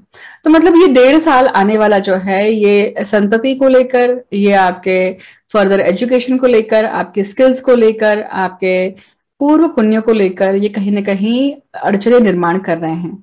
परंतु मैंने जैसे कहा आपको शुरुआत में कि आप अपने आप को इस भाव के फलित को लेने के लिए तैयारी करते हैं, तपाते हैं। फॉर एग्जाम्पल, कोई अगर व्यक्ति मोटा है या उसका वजन बढ़ा हुआ है, अगर आप यहाँ पे अपने आप को अपने वजन पे काम करते हैं तो आने वाले समय में आपको कंसेप्शन मिल सकता है, आपको संतति का सुख मिल सकता है, बट उसके लिए आपको तपस्या करनी पड़ेगी, तपश्चर्या करने की जरूरत है। तो केतु जहां जाते हैं वो तपश्चर्या करने के लिए कहते हैं आपको। केतु आपको जहां जाते हैं किंतु परंतु बनाते हैं, किंतु परंतु इसलिए बनाते हैं कि आप कहीं ना कहीं उस किंतु परंतु को ओवरकम करने की कोशिश करें, आप कोशिशें करें, एफर्ट्स डालें। अब यहाँ पर आप देखिए कि मिथुन लग्न के जातकों के लिए नवम भाव, दशम भाव और 11वां भाव पूरी तरह से एक्टिवेट होने वाला है, क्योंकि अप्रैल के बाद में शनि और गुरु उनके नवम भाव में और दशम भाव में जा रहे हैं। तो ये सीधे सीधे आप देखेंगे कि त्रिकोण भाव पूरी तरह से एक्टिवेट हो रहा है, और त्रिकोण जब एक्टिवेट होता है तो डेस्टिनी पैटर्न मेंटेन होता है। केतु का पंचम भाव में होना ये दिखाता है कि आपका अगर किसी के साथ में अफेयर है या आप किसी के साथ में प्रेम संबंध में है तो वो संबंध टूटने के कगार पे हो सकते हैं। अगर वो टूटना, आप नहीं उसे तोड़ना चाहते हैं तो शायद कुछ कॉम्प्रोमाइज आपको अगर आप करते हैं तो ही वो टिक सकता है, क्योंकि केतु जो है वो विभक्तता भी दिखाता है। रिलेशनशिप अगर मैटर है तो वो उन सब चीजों से टूटना ही दिखाता है, सेपरेशन दिखाता है। तो केतु का पंचम भाव में आना, ये पंचम भाव आपकी जो कुल देवी है या आपकी डायटी है उनको भी दिखाते हैं। तो आप अगर गणेश जी की आराधना करते हैं तो ये समय आपके लिए काफी आसान हो सकता है। पंचम भाव में जब केतु आता है तो बच्चों से संबंधित कुछ ना कुछ दिक्कतें, बच्चों से संबंधित कुछ ना कुछ चिंताएं लगी रहती हैं। तो ये 1.5 साल जो है ये कहीं ना कहीं बच्चों से संबंधित आपको कुछ वरीज हमेशा बना के रखेगा। खास करके बुध जब जुड़ता है तो उन वरीज को आप मेंटली फिजिकली भोग रहे होंगे, क्योंकि बुध यहाँ पे कौन है, लग्नेश है, और लग्नेश जब पंचम भाव में जुड़ेंगे तो क्या दिखाएगा कि ये आपको आपका खुद का पार्टिसिपेशन उस चीज में दिखा रहा है। तो आपको नोट करना है कि पूरे साल भर में बुध कब तुला राशि में आएगा और स्थित रहेगा। इसी के साथ साथ आप देखेंगे कि पंचम भाव में जब केतु आता है तो माता के ये टाइम पीरियड, ये 1.5 साल पूरे आपके माता को दांतों की प्रॉब्लम हो सकती है। आपके माता को जो भी दांतों की प्रॉब्लम होती है उसे उस प्रॉब्लम से निजात दिलवाइए। मतलब आपके दांतों का सेट बनवाना है या फिर दाढ़ों का प्रॉब्लम है, रूट कनाल है, जो भी चीजें हैं उसको लेकर अगर आप उस प्रॉब्लम को एड्रेस करते हैं, सॉल्व करते हैं, तो आपका आमदनी बनने की तैयारी वहां पे होती है, क्योंकि आप वो कहीं ना कहीं अटेंड कर रहे हैं और उससे आपका जो एक लक रुका हुआ है या आपका पैसा रुका हुआ है वो आएगा। फर्क करने के लिए आप देखेंगे कि ये जो केतु है ये उनके चौथे भाव में आ रहे हैं। चौथा भाव जो है ये सुख का है, माता का है, आपके सभी प्रकार के वास्तु सुख का, आपके सभी प्रकार के सुखों का है, आपके प्राइमरी एजुकेशन का है। केतु का चौथे भाव में आना दिखाता है कि घर छूटने के चांसेस बनते हैं। यहाँ पर हो सकता है कि आप किसी कारणवश अपना जो जिस घर में आप अभी रह रहे हैं वो छूट जाए और आप कहीं और जाकर रहने लगे किसी और चीज के कारण, मतलब जब बच्चों के एजुकेशन के कारण या आपका ऑफिस पास में नहीं पड़ता है या आपका ये जो कारण है इसके कारण आप हो सकता है कि घर बदले, और ये टेम्पररी सिचुएशन हो सकती है। 1.5 साल बाद, 2 साल बाद वापस आप अपने घर में आएंगे, इसकी सिचुएशन भी बन सकती है। आप अब देखेंगे कि ये जो आने वाला टाइम पीरियड है ये टाइम पीरियड कर्क लग्न के जातकों के लिए इनके जीवन में खास करके अष्टम भाव, नवम भाव और दशम भाव को पूरी तरह से एक्टिवेट कर रहा है। तो अष्टम भाव जब एक्टिवेट हो रहा है तो आप तंत्र मंत्र में आपका, अगर आप ज्योतिष में दखल रखते हैं, कोई भी पुरातन विद्या में दखल रखते हैं, तो ये टाइम पीरियड आपको उन सभी दिशाओं में बहुत ज्यादा अच्छी तरीके तरक्की दे सकता है, रिसर्च दे सकता है, बहुत अच्छा एजुकेशन भी दे सकता है। अगर आप वो एनर्जी वहां पे इन्वेस्ट करते हैं तो उसका रिजल्ट आपको आने वाले समय में मिलेगा। भाग्य की साथ आपको अप्रैल के बाद में मिलने की यहाँ पे संभावनाएं, क्योंकि गुरु आपके भाग्य भाव में आ रहा है, इसलिए राहु का दशम भाव में आना ये कहीं ना कहीं किसी प्रकार का एक ऑब्सेशन दे सकता है अपने काम को लेकर। आप अपने एम्बिशन को लेकर ऑब्सेस्ड हो सकते हैं कि जो आप काम करना चाह रहे थे इतने सालों से वो अभी नहीं हुआ है, अब वो आप करने की कोशिश कर सकते हैं और उसमें आप सफल भी होंगे। बस यही है कि आपको संतुलन बनाकर चलना है। संतुलन बनाकर अगर आप चलते हैं तो ये आपको अपने काम में, करियर में सफलता भी प्रदान करेंगे। राहु का इस दशम भाव में आना, मतलब केतु का वहां पे देखना, ये आपको एक डेफिनेटली ऊपर नीचे, मतलब आपके सुख भाव में और कर्म भाव में एक अप डाउन देने ही वाले हैं। आपकी नॉर्मल रूटीन अभी जो चल रही है उसमें एक अप डाउन आने ही वाला है, उसमें एक उतार चढ़ाव आने ही वाला है। उसके लिए आपको मानसिक तैयारी करनी जरूरी है। केतु का चौथे भाव में होना माता की हेल्थ को भी थोड़ा सा डिफिकल्ट दिखाता है। हेल्थ को लेकर भी एक दिक्कत दे सकता है, आपके सुख को लेकर भी दिक्कत दे सकता है। कर्क लग्न के जातकों के लिए कर्क का स्वामी मतलब लग्नेश चंद्र है, और चंद्र जितनी बार केतु के साथ में यहाँ पे संलग्न होगा उस टाइम पीरियड में आप वल्नरेबल होंगे, आप इमोशनल होंगे, इमोशनल होकर डिसीजन मेकिंग करेंगे, इसकी पूरी संभावना दिखाई देती है।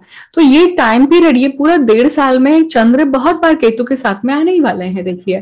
तो ये जितनी बार आएंगे उतनी बार आपको याद रखना है कि आप कोई भी decision making, important decision making ना करिए, और अपने स्वास्थ्य का खास करके ख्याल रखिए, साइनस को लेकर या फिर आप अपने एलर्जीज को लेकर, या फिर इवन प्राइवेट पार्ट्स में कोई दिक्कत ना हो, या प्राइवेट पार्ट को लेकर कोई भी अगर डिसीज उद्भव हो रही है तो उसे अटेंड करिए। अब बात करते हैं सिंह लग्न की। तो आप देखेंगे सिंह लग्न के लिए जो केतु का गोचर है ये इनके तीसरे भाव में हो रहा है, और तीसरा भाव जो है वो आपके सिबलिंग्स का है, आपके पराक्रम का है, आपके एफर्ट्स का है। और केतु का वहां पर आना, केतु मंगल के स्वभाव के जैसे हैं, और केतु का वहां पर आना ये आपको अपने पराक्रम में कहीं कुछ ना कुछ पराक्रम तो जरूर देने वाले हैं, बट उस पराक्रम में कहीं ना कहीं कुछ कॉम्प्रोमाइज करके चलना है, ये दिखाता है कि भाई पराक्रम आप कर रहे हैं, एफर्ट्स डाल रहे हैं, तो 19-20 में से 19 का सिलेक्शन करना जरूरी है, क्योंकि वही आपके लिए ठीक है। अगर आप 20 के लिए लड़ने जाएंगे, झगड़ने जाएंगे, तो शायद कुछ भी हाथ में ना आए, या मतलब जो आप चीज चाह रहे हैं, जैसे एग्जैक्टली चाह रहे हैं, वो अगर आप अचीव करना चाहते हैं तो हो सकता है कि पूरा मामला बिगड़ जाए। तो जितना मिल रहा है, जो मिल रहा है, उसमें भी सुख माने, ऐसी स्थिति बन रही है। केतु का तीसरे भाव में आना ये चेंज ऑफ रेसिडेंस की भी संभावना दिखाते हैं। आप अपने घर को बदलकर या आप कहीं और जाकर रहने की स्थिति बनती है, आप माइग्रेट होने के भी चांसेस होते हैं किसी एक कंट्री से दूसरे कंट्री में। यहाँ पे सिबलिंग्स के साथ में जो संबंध है उनको टिकाने के लिए भी आपको कुछ ना कुछ कॉम्प्रोमाइज करते रहना पड़ेगा, ये दिखता है। आप अपने भाई बहनों के साथ में, खास करके अपने छोटे भाई के साथ में, छोटी बहन के साथ में अगर संबंध अच्छे करना चाहते हैं, संबंध बिगड़े हुए हैं, तो वहां पे आपको झुकता माप लेना पड़ेगा, आपको झुकना पड़ेगा, तभी ये सिचुएशन अच्छी होगी। अगर आप वो चीज नहीं करते हैं तो ये संबंध कटु होने के चांसेस और ज्यादा बढ़ जाते हैं। सिंह लग्न के जातकों के लिए आप देखेंगे कि सप्तम भाव, अष्टम भाव, नवम भाव पूरी तरह से एक्टिवेट हो रहा है पूरे 1.5 साल तक। एक्चुअली नॉट जस्ट 1.5 साल, आने वाले 2.5 साल तक, क्योंकि शनि तो रहेंगे 2.5 साल तक कुंभ राशि में। मीन राशि में गुरु रहेंगे साल भर, उसके बाद में मीन राशि और कुंभ राशि में इनका जो आना जाना होगा। तो ये एक तौर से 2 साल तक ये स्थिति बन के ही रहने वाली है, और 1.5 साल तक राहु वहां पर रहने वाले हैं। तो हम मोटे मोटे तौर पर देखते हैं कि 1.5 साल तक ये स्थिति तो बनी ही रही है, क्योंकि केतु और राहु की बात कर रहे हैं मेन तौर पर। तो राहु का नवम भाव में आना, शनि का सप्तम भाव में आना, ये सीधा स्पष्ट दिखाता है कि व्यक्ति बाहर देश घूमने जाएगा, बाहर देश वास्तव बनाने के लिए भी जा सकता है, और बाहर देश काम करने के लिए भी जा सकता है। सूर्य जब भी केतु के साथ जुड़ेंगे तो वो एक ग्रहण योग और एक पितृदोष का टाइम पीरियड निर्माण करने वाले हैं। वो समय एक ऐसा समय है जब आप अपने पितरों के लिए कुछ खास करके करिए। तो वो अगर आपके कोई श्राद्ध बाकी है, कर्म बाकी है, रिचुअल्स बाकी है, भागवत पुराण की कथाएं पढ़ना बाकी है, तो वो सारी चीजें आप उस टाइम पीरियड पे करें जब सूर्य का केतु के साथ में संलग्नता होती है, क्योंकि वो ग्रहण योग और पितृदोष निर्माण कर रहा है उस टाइम पीरियड पे, और वही एक टाइम पीरियड है जो आपको सपोर्ट देगा इस मैटर को लेकर। फिर आप देखेंगे कि केतु का तीसरे भाव में होना ये दिखाता है कि आप कोई ना कोई हाथों से चीजें करना, मतलब आप ऐसी कोई हॉबी पकड़िए या करिए जिसमें हाथों का उपयोग हो। ये टाइम पीरियड है कि आप जिम भी ज्वाइन कर सकते हैं, योगा कर सकते हैं। योगा ज्यादा सुटेबल है इस टाइम पे, जहां पे आप अपने हाथों का, आप अपने उंगलियों का यूज कर रहे हैं, और वो आपकी एनर्जी को काफी चैनलाइज और एक संतुलन भी बना रहे हैं। ये टाइम पीरियड है कि आप अगर कोई डिसीजन मेकिंग करते हैं तो वो डिसीजन मेकिंग आपके लिए कब तक फलदायी होगी उसका विचार न करके आप समय की डिमांड क्या है उससे महत्व ज्यादा दीजिए। आप देखेंगे कि कन्या लग्न के लिए ये जो केतु का गोचर है ये उनके द्वितीय भाव में आ रहा है। द्वितीय भाव मतलब आपका कुटुंब का भाव है, आपके पैसों का, धन का भाव है और आपके वाणी का भाव है, खाने पीने का भाव है। तो इस भाव में जब केतु आते हैं तो वो कुछ ना कुछ किंतु परंतु कायम बना के रखते हैं। तो धन प्राप्ति में कुछ ना कुछ किंतु परंतु बनना, इंटरप्शंस आना, आपको पैसा देरी से मिलना, ना मिलना, कुछ ना कुछ इंटरफेरेंस होना, जितना एक्सपेक्टेड था वो नहीं मिला, ये सारी सिचुएशन बनने वाली है। आपको खुद को दांतों की प्रॉब्लम हो रही होगी या फिर कुछ ना कुछ मुंह से रिलेटेड या फिर आपके प्राइवेट पार्ट्स को लेकर कोई ना कोई अगर दिक्कत होती है, ऐसी कोई डिसीज आती है तो उसे तुरंत अटेंड करिए, क्योंकि वो अगर आप अटेंड करते हैं तो ये भाव के फलित खुल जाते हैं, मतलब पैसा आना शुरू हो जाता है। इसी के साथ साथ आप देखेंगे कि केतु का दूसरे भाव में होना ये कहीं ना कहीं दिखाता है कि कुटुंब में जो कुटुंब वृद्धि का स्थान है, तो कुटुंब में वृद्धि नहीं हो रही है, कुटुंब में कमी हो रही है। तो किसी की इस पूरे 1.5 साल में एक अनहोनी होने के चांसेस हैं। अगर स्पष्ट रूप से कहूं तो किसी व्यक्ति के जाने के चांसेस हैं, कोई बुजुर्ग व्यक्ति नेचुरल डेथ हो सकती है, ऐसी भी कोई संभावना हो सकती है। किसी का घर से अलग हो जाना, किसी का घर से जाना, ये सारी चीजें भी संभव है इस पूरे टाइम पीरियड में। ये जो टाइम पीरियड है ये खास करके आपके पिताजी के लिए डिफिकल्ट हो सकता है। अगर आप इसकी बात करते हैं तो डिसीजेस के रूप में अगर आप देखेंगे तो जैसे मैंने आपको खुद को बताया है कि आपको दांतों की, उसी प्रकार से आपके पिताजी के लिए ये जो टाइम पीरियड है ये कुछ ना कुछ दिक्कतें लेकर आ सकता है, खास करके बिलो द बेल्ट जो भी डिसीजेस होती हैं वो सारी डिसीजेस को लेकर।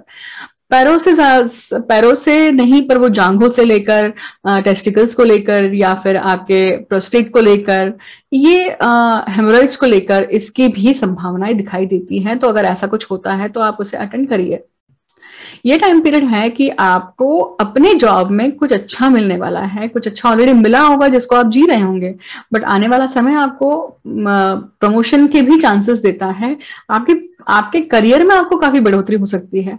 कन्या लग्न के जातकों के लिए आप देखेंगे कि ये जो टाइम पीरियड है ये उनके ये जो 1.5 साल है ये पूरा उनके लिए 6वां, 7वां और 8वां ये 3 भाव पूरी तरह से फुल एक्टिवेट हो रहे हैं। तो it's not just about you, it is about your spouse also. तो आपके लिए आपके स्पाउस के घर वाले, स्पाउस का पैसा, स्पाउस का खर्चा, ये सारी चीजें बढ़ने वाली हैं। मतलब हो सकता है कि आप घर खरीदें, हो सकता है कि वहां पे आप लोन लें, आप नहीं ले रहे हैं बट आपके स्पाउस ले रहे हैं, तो आपको भी इसके ऊपर इफेक्ट आएगा, क्योंकि आप देख रहे हैं कि 6वां भाव और 8वां भाव यहाँ पे एक्टिवेट हो रहा है। तो ये दिखाता है कि कहीं ना कहीं पैसों का व्यवहार भी, आपके स्पाउस के पैसों का व्यवहार यहाँ पे संबंध रखता है। आपके लिए ये जो पूरा टाइम पीरियड है ये पैसों को लेकर आपको खुद को थोड़ा सा ऊपर नीचे ही रखेगा, क्योंकि केतु जब दूसरे भाव में आता है तो ये मैंने कहा कि पैसों को रोकता है, पर अगर आप केतु से संबंधित काम करते हैं तो वो अनुकूलता देता है और आपके पैसों के मार्ग को खोल देता है। तो गणपति की आराधना कीजिए। केतु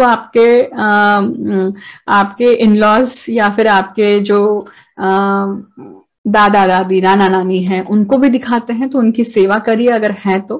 क्योंकि अगर आप इनकी सेवा करते हैं, डिसेबल्ड लोग की सेवा करते हैं या कोई ऐसे व्यक्तियों की जो पूरी तरह से ठीक नहीं है उनकी सेवा करते हैं, तो ये या कुष्ठ रोग जिनको हो चुका है इनकी सेवा करते हैं, उनको किसी प्रकार की मदद करते हैं, तो ये भी आपको अपने जीवन में अनुकूलता दे सकता है। जब बुध केतु के साथ में, यहाँ पर बुध क्यों, क्योंकि बुध लग्नेश है, और लग्नेश जब केतु के साथ में यहाँ पे संलग्न होगा, कंजंक्शन में आएगा, तो ये पीरियड है कि वहां पे आपका खुद का पार्टिसिपेशन बहुत ज्यादा महत्वपूर्ण हो जाएगा डिसीजन मेकिंग में।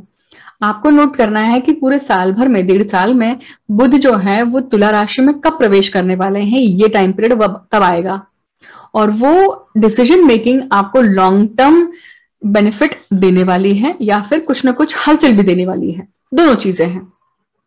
आगे बढ़, हम बात करेंगे तुला लग्न के लिए। आप देख रहे हैं कि तुला लग्न और मेष राशि, इसी राशियों में राहु और केतु का ग्रहण होने वाला है। और अभी फिलहाल आप देखेंगे कि केतु जो है वो लग्न भाव में स्थित है। ये वीडियो तुला राशि, मतलब जिनका चंद्र तुला राशि में स्थित है या फिर जिनका लग्न तुला राशि में स्थित है उनके लिए है। केतु का पहले भाव में आना ये पूरे 1.5 साल के लिए कहीं ना कहीं हेडलेसनेस दिखाता है। हेडलेसनेस क्यों दिखाता है? क्योंकि केतु, आप सभी जानते हैं राहु और केतु की जो स्टोरी है, माइथोलॉजिकल स्टोरी, पौराणिक कथा के अनुसार केतु के पास धड़ है पर इंद्रियां नहीं है, इंद्रियां राहु के पास है। तो एक हेडलेसनेस पूरे 1.5 साल तक आपके पास रहने वाली है और उस हेडलेसनेस के कारण आपकी डिसीजन मेकिंग में कहीं ना कहीं दिक्कतें आएंगी, क्योंकि केतु जो है वो डिसीजन मेकिंग जो है वो हमेशा रियल मटेरियलिस्टिक तौर पे बहुत ज्यादा सपोर्टिव नहीं होती है। बट वही अगर आप साधक हैं, वही अगर आप इवॉल्व सोल हैं, तो आप देखेंगे कि ये 1.5 साल आपको काफी कुछ हद तक स्पिरिचुअली अपलिफ्ट करेगा, क्योंकि केतु का इंटेलिजेंस पे बैठना, मोक्ष कारक ग्रह का इंटेलिजेंस पे बैठना, ये कहीं ना कहीं आपके इंटेलिजेंस को एक सरेंडर करने की वृत्ति देता है। केतु का पहले भाव में आना, आप ये भी देखेंगे कि मटेरियलिस्टिक तौर पे केतु नकार घंटा देते हैं, जैसे कि मैंने शुरुआत में इंट्रोडक्शन में बताया था।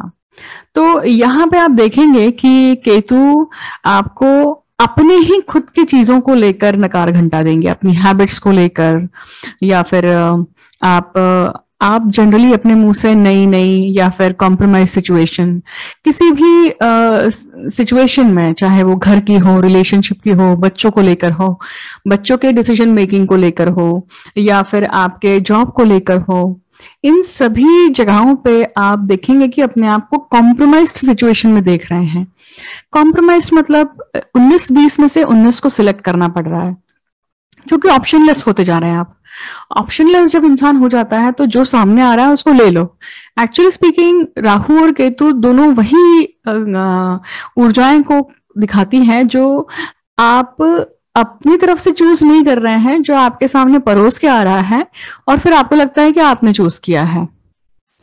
ऑप्शंस जब होता है, अब देखिए तुला राशि जो है ये बैलेंस को दिखाती है, तुला राशि जो है ये रिलेशनशिप को दिखाती है, तुला राशि जो है वो दो ऑप्शंस को दिखाती है, क्योंकि इसमें विशाखा नक्षत्र आता है। देखिए, तो जब खास करके विशाखा नक्षत्र में केतु जब आएंगे तब विशाखाएं, मतलब 2 शाखाएं हमेशा, या 2 ब्रांचेस, 2 मन, 2 डुअल माइंडसेट, ये रहने वाला है। देखिए, बट वो आपको एक अलग ही जोन में जाके रखेगा।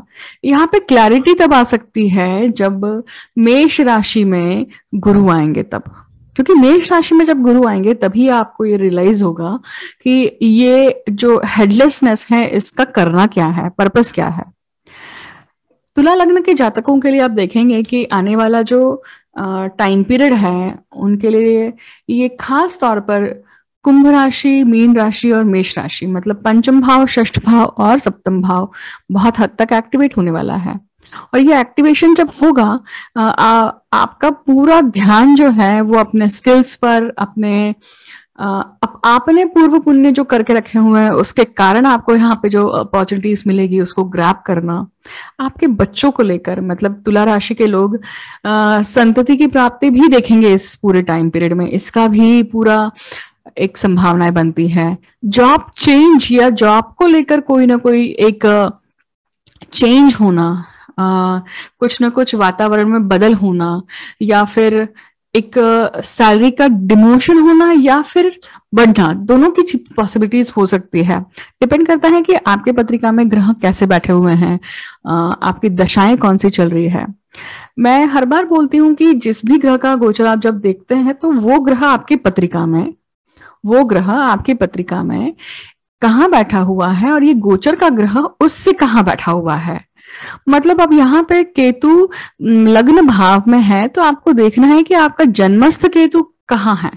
तो जन्मस्थ केतु से ये गोचर का केतु 6, 8, 12 भाव में होता है तो ये दिक्कतें पैदा करता है। परंतु यही त्रिकोण भाव में आएगा, मतलब 1, 5, 9 में आएगा, या फिर केंद्र स्थान में आएगा तो ये कुछ ना कुछ बड़े चेंजेस देने वाला है आपको, क्योंकि ये ग्रह, ये छाया ग्रह 1.5 साल तक इस राशि में रहने वाले हैं। तो इट्स ऑल अबाउट रिलेशनशिप आपके लिए, तो इट्स ऑल अबाउट रिलेशनशिप। आपके लिए it's all about business, it's all about partnership, it's all about marriage also, क्योंकि तुला लग्न है आपका और वहीं पे केतु है। तो किंतु परंतु बनने वाले हैं, पर उस किंतु परंतु को आपको कैसे हैंडल करना है ये आपको देखना है। देखिए, अब बात करते हैं वृश्चिक लग्न की। वृश्चिक लग्न के लिए ये जो गोचर है ये उनके 12वें भाव में आ रहा है। अगर आपकी वृश्चिक राशि है, जन्म राशि जहां पे चंद्र स्थित है आपकी पत्रिका में, या फिर आपका लग्न जहां पे ल लिखा हुआ है या फिर AS लिखा हुआ है असेंडेंट, तो ये वीडियो आपके लिए है। अब नोटिस करिएगा यहाँ पर कि व्यय भाव में आपका केतु जा रहा है यहाँ पे, है ना। अभी तक कहाँ था केतु? लग्न भाव में था। तो आपने खुद ने ही देखा होगा कि पिछला जो 1.5 साल गुजरा है आपके लिए, 18 महीने गुजरे हैं, वो काफी हद तक हेडलेसनेस होना या फिर बहुत सारी चीजें जो है वो आप खुद अपने अंदर महसूस कर रहे हैं। चेंजेस, अलग अलग प्रकार के चेंजेस, सर्टेनिटी, अनसर्टेनिटी, सडननेस, आपके स्वभाव में बदलाव होना, आपका सरेंडर होना, आपका कॉम्प्रोमाइज सिचुएशन को भी एक्सेप्ट करना। एक्सेप्टेंस बड़ा है होगा आपका इस पूरे साल में। अगर ऐसी बात हुई है तो वीडियो के कमेंट सेक्शन में जरूर बताइएगा मुझे, है ना। अब देखिए, वृश्चिक लग्न के लिए जो गोचर है ये व्यय भाव में हो रहा है ना। और वृश्चिक लग्न के जातकों के लिए आप देखेंगे कि आने वाला जो टाइम पीरियड है उनके लिए कौन से भाव एक्टिवेट हो रहे हैं? चौथा भाव, 5वां भाव और 6वां भाव। क्यों? क्योंकि शनि और गुरु जो है गोचर करके अगले महीने कहाँ आ रहे हैं? कुंभ राशि में और मीन राशि में। तो जब ये गोचर आपके चौथे, 5वें और 6वें भाव में होगा तो it is all about your 4th house, 5th house and 6th house. आपका घर, आपका घर गृह सौख्य, व्हीकल्स को लेकर, आपका अगर आपने कोई जमीन खरीद कर रखी है तो आप उस पर प्लॉट लिया हुआ है, या फिर आप इसका प्लॉट परचेज करेंगे, उस पर कंस्ट्रक्शन करेंगे, इसकी पॉसिबिलिटीज दिखाई देती है। ये भी दिखाई देता है कि आप लोहे के व्यापार में या फिर आप खनिज के व्यापार में, कोई भी रद्दी का व्यापार है या जो भी शनि के अंदर आता है, इन सब चीजों में आपका इंटरेस्ट बढ़ सकता है। पुश्तैनी काम में भी इंटरेस्ट बढ़ सकता है। शनि का चौथे भाव में आना, केतु से ये 5म भाव में आ रहे हैं। देखिए, तो ये पूरा टाइम पीरियड जो है ये संतति को लेकर, जॉब को लेकर, आपके एजुकेशन को लेकर, बेसिक एजुकेशन को लेकर, ये चीजें दिखाएगा या इसके संबंधित आपको एक इवेंट्स भी दिखाएगा। केतु व्यय भाव में जब होता है तो किंतु परंतु किस चीज के लिए बनाने वाला है? अब ये व्यय भाव के लिए, मतलब व्यय भाव किस चीज का है? खर्चों का है ना। आपकी एनर्जी जो ड्रेन होती है, हॉस्पिटलाइजेशन का है, उसका है ये। या केज वाली जो फीलिंग है आपको, बंधन जो कारक आपको लगता है, वो भी व्यय भाव से ही देखा जाता है। शैया सुख जो है ये भी आपका व्यय भाव से देखा जाता है। तो कहाँ नकार घंटा आने वाला है? इन सब चीजों में आने वाला है। मतलब शैया सुख के लिए नकार घंटा आएगा, वहां पे नीरसता बढ़ने लगेगी। तो नीरसता ना बढ़े इसके लिए आपको खुद को क्या करना पड़ेगा? आपको खुद को प्रयत्न करने पड़ेंगे, रखना पड़ेगा उस चीज को अप टू डेट। वैसे ही आप देखेंगे खर्चा बढ़ने वाला है, बट खर्चा जो है उसमें भी आप क्या करेंगे? कहीं ना कहीं कंजूसी हो सकती है, कहीं ना कहीं जहां पे खर्च करना है वहां पे नहीं खर्च करेंगे। क्योंकि क्या है, केतु क्या बोलता है? किंतु परंतु बनाता है। हॉलीडेज प्लान करना है तो क्यों प्लान करना, क्या जरूरत है? मतलब हर चीज के लिए एक रिएक्शन आना, उसकी पॉसिबिलिटी दिखाई देती है। केतु का व्यय भाव में होना, हॉस्पिटलाइजेशन के अगर तौर पे अगर मैं देखूं तो आप देखेंगे कि ये टाइम पीरियड आपके स्पाउस के लिए थोड़ा सा दिक्कत वाला हो सकता है। आपके स्पाउस के लिए दिक्कत वाला क्यों हो सकता है? कहीं ना कहीं उनके लिए कॉन्स्टिपेशन को लेकर प्रॉब्लम होना, उनके यूरिन इन्फेक्शन होना, या फिर आप देखेंगे कि प्राइवेट पार्ट्स को लेकर कुछ ना कुछ बीमारी उद्भव हो रही है, या फिर पाइल्स जैसी प्रॉब्लम या हीट जैसी प्रॉब्लम, ये सब बढ़ सकती है। देखिए ये जब होगा, इसको अगर आपने पहली बार में टेक केयर नहीं करा तो ये बड़ा रूप ले सकता है, इसलिए आपको ध्यान रखना चाहिए। ज्यादा एक्टिवेशन तब होता है जब मंगल केतु के साथ में जुड़ेंगे, क्योंकि मंगल कौन है? लग्नेश है। लग्नेश जब व्यय भाव में आएगा तो ये आपको बहुत ज्यादा विचलित करने वाला है। वो टाइम पीरियड बहुत ज्यादा विचलित कर सकता है, एंशियस कर सकता है, बीपी बढ़ा सकता है और कुछ ऑपरेशन देने की भी संभावना देता है। ऑपरेशन हो सकता है, या फिर आप देखेंगे कि घर में आपका नहीं पर आपके स्पाउस के संबंध में भी ये घटनाएं घटित हो सकती हैं, क्योंकि ये आप देखेंगे सप्तम भाव से छठवें भाव में हो रहा है ना। ये पॉसिबिलिटी तब भी हो सकती है जब जो जातक बाहर जाना चाहते हैं उनके लिए भी ये एक बहुत अच्छा टाइम पीरियड है, पर वहां पे नकार घंटा जरूर बचेगा। एक बार में काम नहीं होगा, एक बार में आपका वीजा नहीं होगा, एक बार में फ्लाइट की टिकट्स नहीं होंगी, पैसे चपत लग सकती है, अननेसेसरी का पैसा लग सकता है, ऐसी चीजें हो सकती हैं। धनु लग्न के जातक जिनकी पत्रिका में प्रथम भाव में लग्न लिखा है या फिर प्रथम भाव में चंद्र राशि आपके धनु है, तो भी ये वीडियो आपके लिए देखिए। आपके लिए केतु जो है लाभ भाव में आ रहे हैं, 11वें भाव में आ रहे हैं। जब 11वें भाव में केतु आते हैं तो मैंने क्या कहा कि केतु का किंतु परंतु बनना शुरू हो जाता है, जहां पे भी वो बैठते हैं वहां पे। तो किंतु परंतु, ना, नकार या फिर कॉम्प्रोमाइज सिचुएशन को देना, इन सब चीजों की पॉसिबिलिटी होती है। अब आप देखेंगे कि धनु लग्न के जातकों के लिए अभी उनकी साढ़े साथी चल रही है। साढ़े साथी खत्म होकर वो बिना साढ़े साथी के फेज में शुरू करने वाले हैं। देखिए, क्योंकि शनि जो है वो कुंभ राशि में जाने वाले हैं। तो धनु लग्न के जातकों के लिए तीसरा भाव, चौथा भाव और पांचवा भाव फुल एक्टिवेट होने वाला है। तो ये पूरा टाइम पीरियड जो है आपके पराक्रम बाहर आएंगे, आपके एफर्ट्स बाहर आएंगे, आपके घर को लेकर आप थोड़े से चिंतित हो सकते हैं। आप अपने घर को लेकर कोई ना कोई डिसीजन मेकिंग करेंगे। कुछ केस चल रहा हो सकता है कि ये उसके बारे में मुद्दा जो है आगे बढ़े। बच्चों को लेकर आप सोच सकते हैं, अगर आप संतति सुख के लिए प्रयत्न कर रहे हैं तो। आप अगर प्रॉपर्टी परचेस करने की कोशिश कर रहे हैं तो ये टाइम पीरियड है कि प्रॉपर्टी भी आपकी हो, परंतु ये टाइम पीरियड आपको ध्यान रख कर चलना है। डॉक्यूमेंटेशन के लिए खास तौर पर ध्यान रखिएगा, यहाँ पे बहुत इंपॉर्टेंट है। आपके सिबलिंग्स के साथ में आपका काफी उठना बैठना मिलना जुलना बढ़ेगा, और ये टाइम पीरियड है कि ये आपको कहीं ना कहीं दिखाएगा कि ये टाइम पीरियड आपके सपोर्ट सिस्टम को पक्का बनाएगा, आपके माता के साथ में या फिर आपके सिबलिंग्स के साथ में। आइदर सपोर्ट सिस्टम बनाएगा या फिर हिलाएगा, कुछ ना कुछ एक चीज होगी। आप देखेंगे केतु 11वें भाव में आता है तो ये माता की हेल्थ के लिए थोड़ा सा डिफिकल्ट हो सकता है। देखिए, क्योंकि माता की हेल्थ, आपकी माता के हेल्थ का कुछ ना कुछ प्रॉब्लम होना, नजरअंदाज होना, उसके वजह से चीजें उभर के आना, ये संभावनाएं दिखती हैं।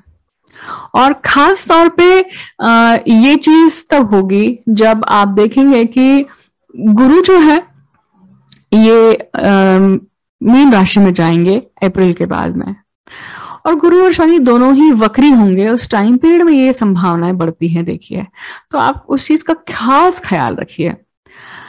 फिर केतु का यहाँ होना आपके अंकल्स या फिर आपकी स्पाउस एंड फैमिली, मतलब आपके ससुराल पक्ष को भी दर्शाता है कि यहाँ पे भी कुछ ना कुछ दिक्कत होने वाली है, और उस दिक्कत के कारण आप खुद भी थोड़े सफर होंगे या फिर आप खुद भी प्रभावित होंगे। डायरेक्टली आप प्रभावित तभी हो सकते हैं जब गुरु का संबंध बनता है, क्योंकि गुरु कौन है? लग्नेश है, मतलब आप हैं। तो वो चीज यहाँ पे हो रही है क्या? नहीं हो रही है, अभी तो फिलहाल नहीं हो रही है। पर जब गुरु मेष राशि में आएंगे तब ये संभावनाएं ज्यादा बढ़ जाती हैं। धनु लग्न के जातक जो हैं वो खास करके वूम्ब, मतलब आप अपने अगर जातिकाएं हैं तो शायद प्रेगनेंसी को लेकर, अपने इन सब चीजों को लेकर भी चिंतित रहेंगी और अच्छी गुड न्यूज भी पाएंगी। दोनों चीजें होने की संभावना यहाँ पे है। बच्चों का जो सुख है यहाँ पर, बच्चों बच्चों का सुख यहाँ पे बढ़ेगा, परंतु आप देखेंगे कि जब मेष राशि में जब गुरु जाएंगे अगले साल, तब जो सिचुएशन बनने वाली है, आप देखेंगे कि गुरु चंडाल योग बनाता है। चौथे भाव को अभी फिलहाल अप्रैल के बाद से पाप करतरी लगने वाली है। क्या लगने वाली है? पाप करतरी। क्योंकि पीछे कौन है? शनि है, आगे कौन है? राहु है, और बीच में बैठेंगे गुरु। तो केतु का यहां से जो संबंध बनता है वो छठवां, मतलब त्रिक भाव का संबंध बन रहा है। तो ये क्या दिखाता है? खास तौर पर आपके ग्रह सौख्य को, आपके हैप्पीनेस को, आपकी माता के सुख को थोड़ी सी प्रॉब्लमेटिक सिचुएशन दिखाता है। तो अगर थोड़ा भी आपको अंदाज लगता है तो उसे सुधारिए, उसे ध्यान रखिए और प्रिकॉशन लीजिए। आगे बढ़ते हैं और बात करते हैं मकर राशि की। हम बात करेंगे मकर लग्न के लिए या फिर मकर राशि के लिए। आपकी पत्रिका में पहले स्थान पे अगर 10 नंबर लिखा हुआ है तो वो मकर राशि है, और या मकर लग्न है, पर वहां अगर चंद्र भी लिखा हुआ है तो आपकी जन्म राशि मकर है। तो यह वीडियो आपके लिए है। अब देखेंगे कि आपके लिए केतु का गोचर जो है वो 10वें स्थान में हो रहा है और राहु आपके 4थे स्थान में है। कभी कभी पत्रिका हमारे सामने आती है और राहु ऐसे हमें जब 4थे भाव में नजर आते हैं तो हम जनरली कहते हैं कि व्यक्ति जो है सर्प योनि से है, या व्यक्ति जो है वो विषदंश, या हम ये कहते हैं कि पॉइजन से परेशान है या रहेगा अपने जीवन में। तो पॉइजन मतलब फूड पॉइजनिंग अपने शरीर के माध्यम से जो होती है वो भी हुई, मतलब खाने के माध्यम से जो अपने शरीर में होती है, पेट में होती है वो भी। किसी किसी की टेंडेंसी होती है ना कि आपका पाचन नहीं होता है बट फूड पॉइजनिंग बहुत जल्दी हो जाती है, कहीं का पानी पी लिया, कहीं का कुछ खा लिया तो तुरंत बॉडी जो है पॉइजन क्रिएट कर देती है। तो ये जो सिचुएशन है ये शारीरिक रूप से हुआ। वैसे वैचारिक रूप से कुछ लोग आपके आसपास हमेशा ऐसे मंडराते रहते हैं जो आपके विचारों को पॉइजनस करते रहते हैं, विषैला करते रहते हैं, आपको सुदृढ़ नहीं रहने देते हैं। उसी प्रकार से अलग अलग रूप से ये पॉइजन जो है ये काम करता है अपने जीवन में। आपके लिए आपको देखना चाहिए कि जब ये गोचर से इस प्रकार की केतु की और राहु की स्थिति बन रही है। आज का वीडियो खास तौर पे केतु का है, इसलिए हम क्या कहेंगे कि केतु यहाँ पे 10वें स्थान में होने के कारण और राहु का 4थे स्थान में होने के कारण आप देखिएंगे कि विषैला जो प्रभाव है वो घर में है कहीं ना कहीं। और रही बात केतु की, तो आप केतु 10वें स्थान में, कर्म स्थान में होने के कारण बताएंगे कि कर्म करने के लिए आपका हमेशा किंतु परंतु बना रहेगा ये पूरा 1.5 साल। या फिर आपको चांस मिलेगा कि आप नियति को समझें, प्रारब्ध को समझें और उसके अकॉर्डिंगली सरेंडर होकर काम करें। क्योंकि केतु जो है वो प्रारब्ध को भी दिखाते हैं। केतु और राहु दोनों ही कार्मिक प्लैनेट्स हैं, हमारे प्रारब्ध के बुक को दिखाते हैं या फिर कर्म चक्र को पूर्ण करते हैं। 10वें स्थान में जब ये केतु आ रहा है तो वो आपको कॉम्प्रोमाइज सिचुएशन भी देगा। मतलब 19-20 में से 19 को सिलेक्ट करना ये आपकी नियति होगी कहीं ना कहीं। क्यों? क्योंकि अगर आप वो भी नहीं करते हैं तो आप कर्म शून्य हो जाएंगे। इसलिए कम से कम 19 को जरूर सिलेक्ट करिएगा यहाँ। मतलब जो ऑप्शन आपके सामने आ रहे हैं उस ऑप्शन में से ही आपको कुछ ना कुछ चूज करना है, और वो भी कम, है ना। अब आप देखेंगे कि मकर लग्न के जातकों के लिए आने वाला जो 1.5 साल है, हम राहु केतु की बात कर रहे हैं, उस पॉइंट ऑफ व्यू से आप देखेंगे कि तीसरा, चौथा और दूसरा, तीसरा और चौथा, ये 3 भाव पूरी तरह से एक्टिवेट होने वाले हैं। तो ये पूरा साल जो है, ये पूरा 1.5 साल जो है, आप अपने कुटुंब को लेकर चिंतित रहेंगे। आप कुटुंब को लेकर सब चीजें कर रहे हैं, आप कुटुंब को लेकर ही सोच रहे हैं। कोई भी एक्शन जो है वो आपके कुटुंब को लेकर है, आपकी फैमिली को लेकर है। उस फैमिली के लिए जो भी पराक्रम दिखाना चाहिए वो सारा पराक्रम आप दिखा रहे हैं, दिखाएंगे, और उसी के अकॉर्डिंग आपके डिसीजन मेकिंग भी रहेगी। और ये सब क्यों कर रहे हैं आप? ये आप कर रहे हैं ग्रह सौख्य के लिए, मतलब 4th स्थान के लिए, घर के सुख शांति के लिए, घर को वापस खड़ा करने के लिए, सपोर्ट सिस्टम बनाने के लिए। तो ये जो मकर लग्न के जातक हैं उनके लिए आने वाला साल जो है, उनकी मरमर इस चीज के लिए ही रहेगी कि कहीं ना कहीं अपनी फैमिली, अपनी माता, अपना कुटुंब, इस पर जो भी चीजें हैं या उनकी जो भी अपेक्षाएं हैं, उनकी जो भी अपेक्षा भंग आपसे कभी हुई होगी उस अपेक्षा भंग को पूर्ण करने के लिए जो जो आपके प्रयत्न होंगे वो अब सामने आएंगे, और वो आप करेंगे तो उनके उन तक पहुंचेंगे भी। देखिए, ये आपका पेंडिंग कर्मा है कहीं ना कहीं, जो आपके लिए 1.5 साल तक दिखाई देगा। ये गुरु जो है वो कुछ समय के बाद में मीन राशि में आ जाएंगे।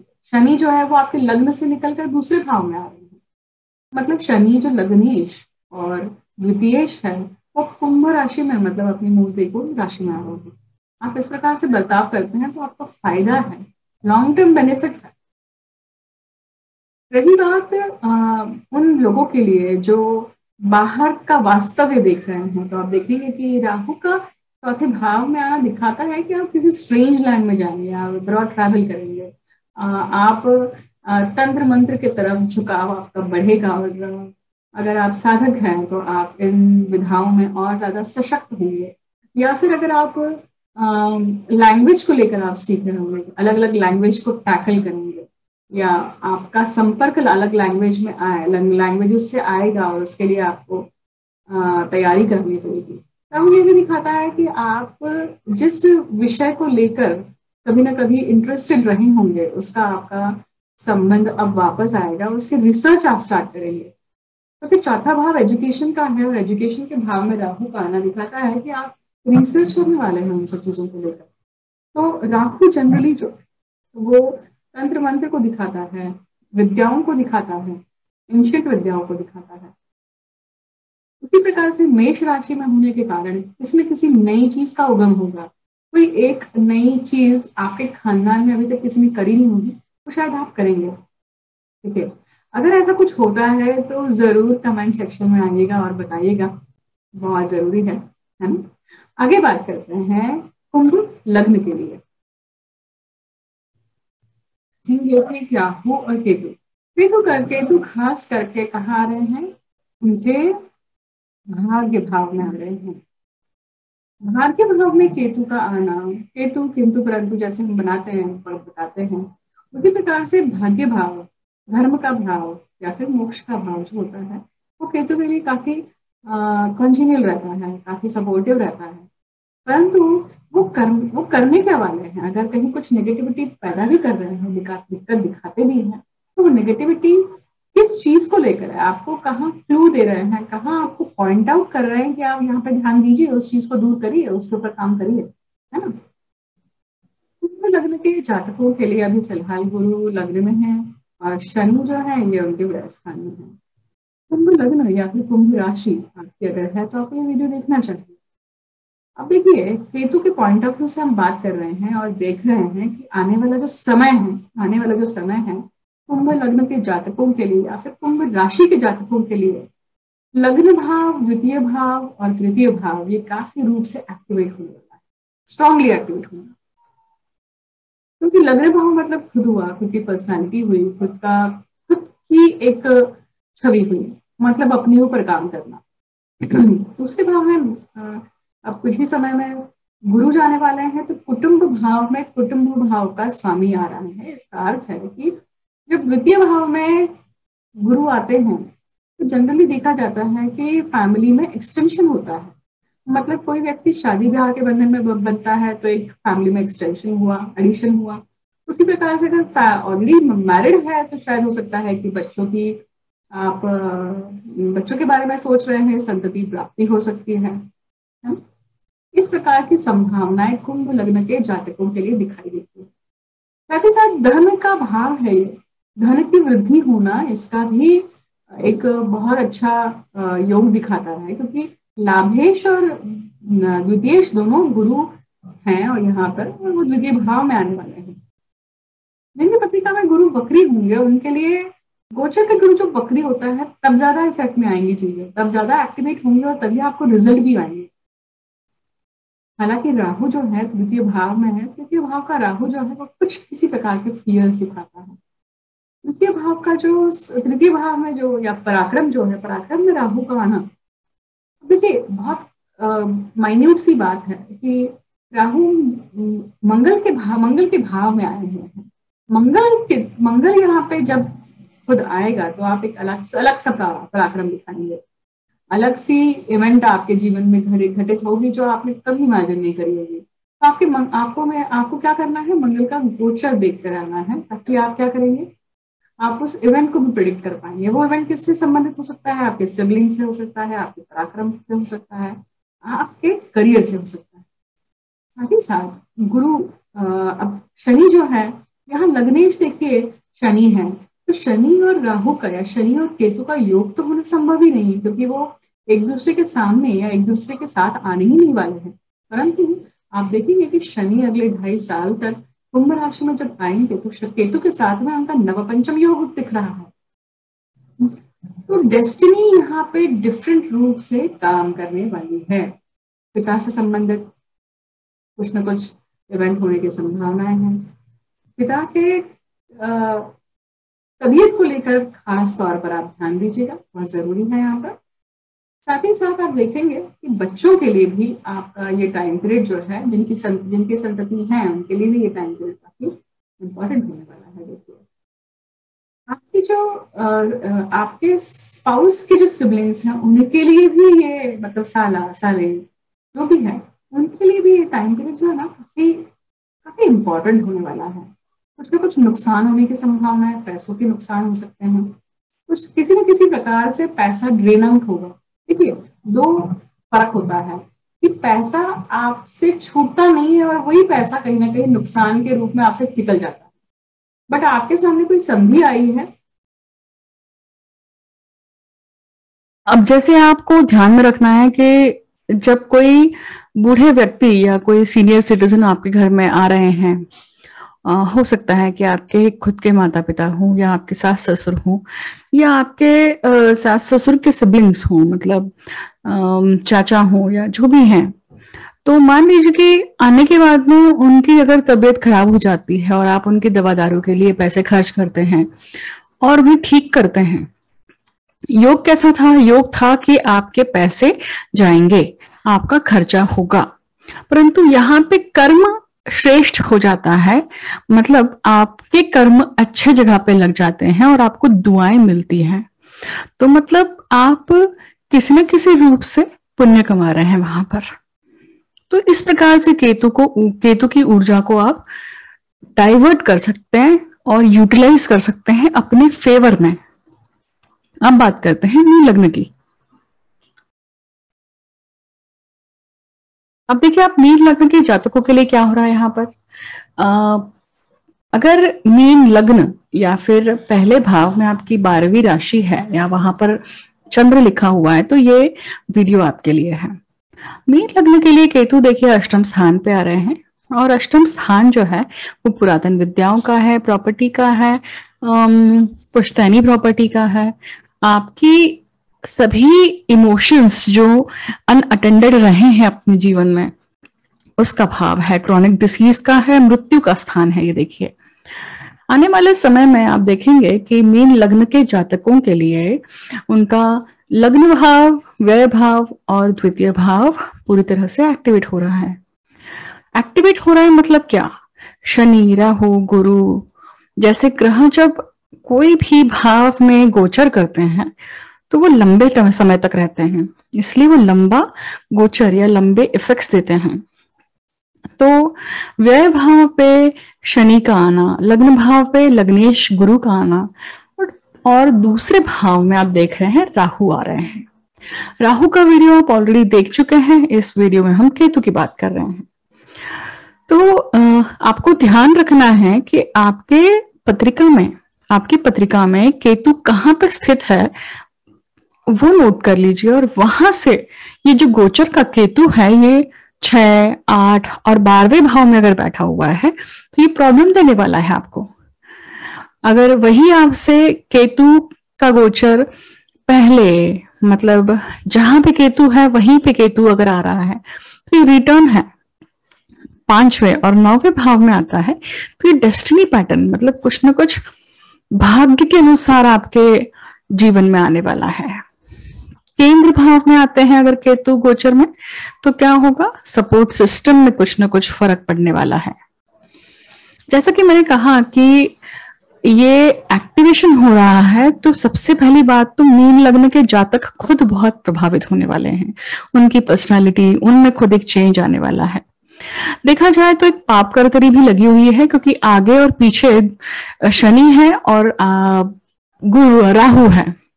तो लग्नेश को जब पाप करतरी लगती है तो आपको इन्फ्लुएंस करने वाले, आपके आगे पीछे आसपास ऐसे लोग हैं जो आपको आपके अनुसार नहीं रहने देंगे।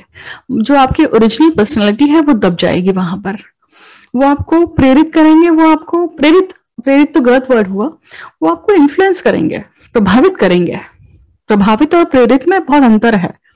प्रभावित करना जो होता है वो पॉजिटिव नेगेटिव दोनों हो सकता है, और उसके कारण आपके जीवन में गलत डिसीजन मेकिंग हो सकती है, जिसका भुगतान आने वाले समय में आप करेंगे।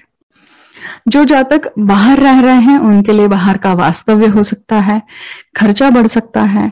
जो जातक प्रॉपर्टी ले चुके हैं वो कंस्ट्रक्शन करने वाले हैं, इसकी भी संभावनाएं दिखती है।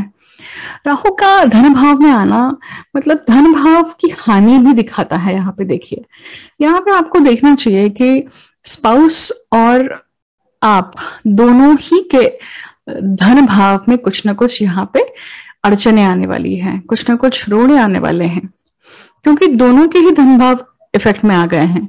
दूसरा स्थान आपके लिए है तो 8वां स्थान आपके स्पाउस का पैसा है। यहाँ पे डेफिनेटली आपके मदर की हेल्थ का भी थोड़ा सा इश्यू आता है, तो आपको टेक केयर करना चाहिए। वही सिबलिंग्स को लेकर भी आप देखेंगे कि उनकी लाइफ में भी कुछ ना कुछ हलचल मचने वाली है। पैसों का व्यवहार में ध्यान रखिएगा कि थोड़ा धोखाधड़ी होने के चांसेस हैं, या फिर अचानक से पैसों को लेकर कुछ ना कुछ चीजें इवेंट होना, आपने इमेजिन ही नहीं किया था और वहां पे पैसा लग गया, या आपने इमेजिन ही नहीं किया था वहां से पैसा आ गया। दोनों चीजें हो सकती हैं। और यहाँ पे लग्नेश गुरु तो कोई राहु के साथ में संलग्न होने वाले हैं नहीं। ये स्थिति तो अगले साल 2023 में बनेगी, पर तब तक इस प्रकार के वाक्य होने की संभावना है।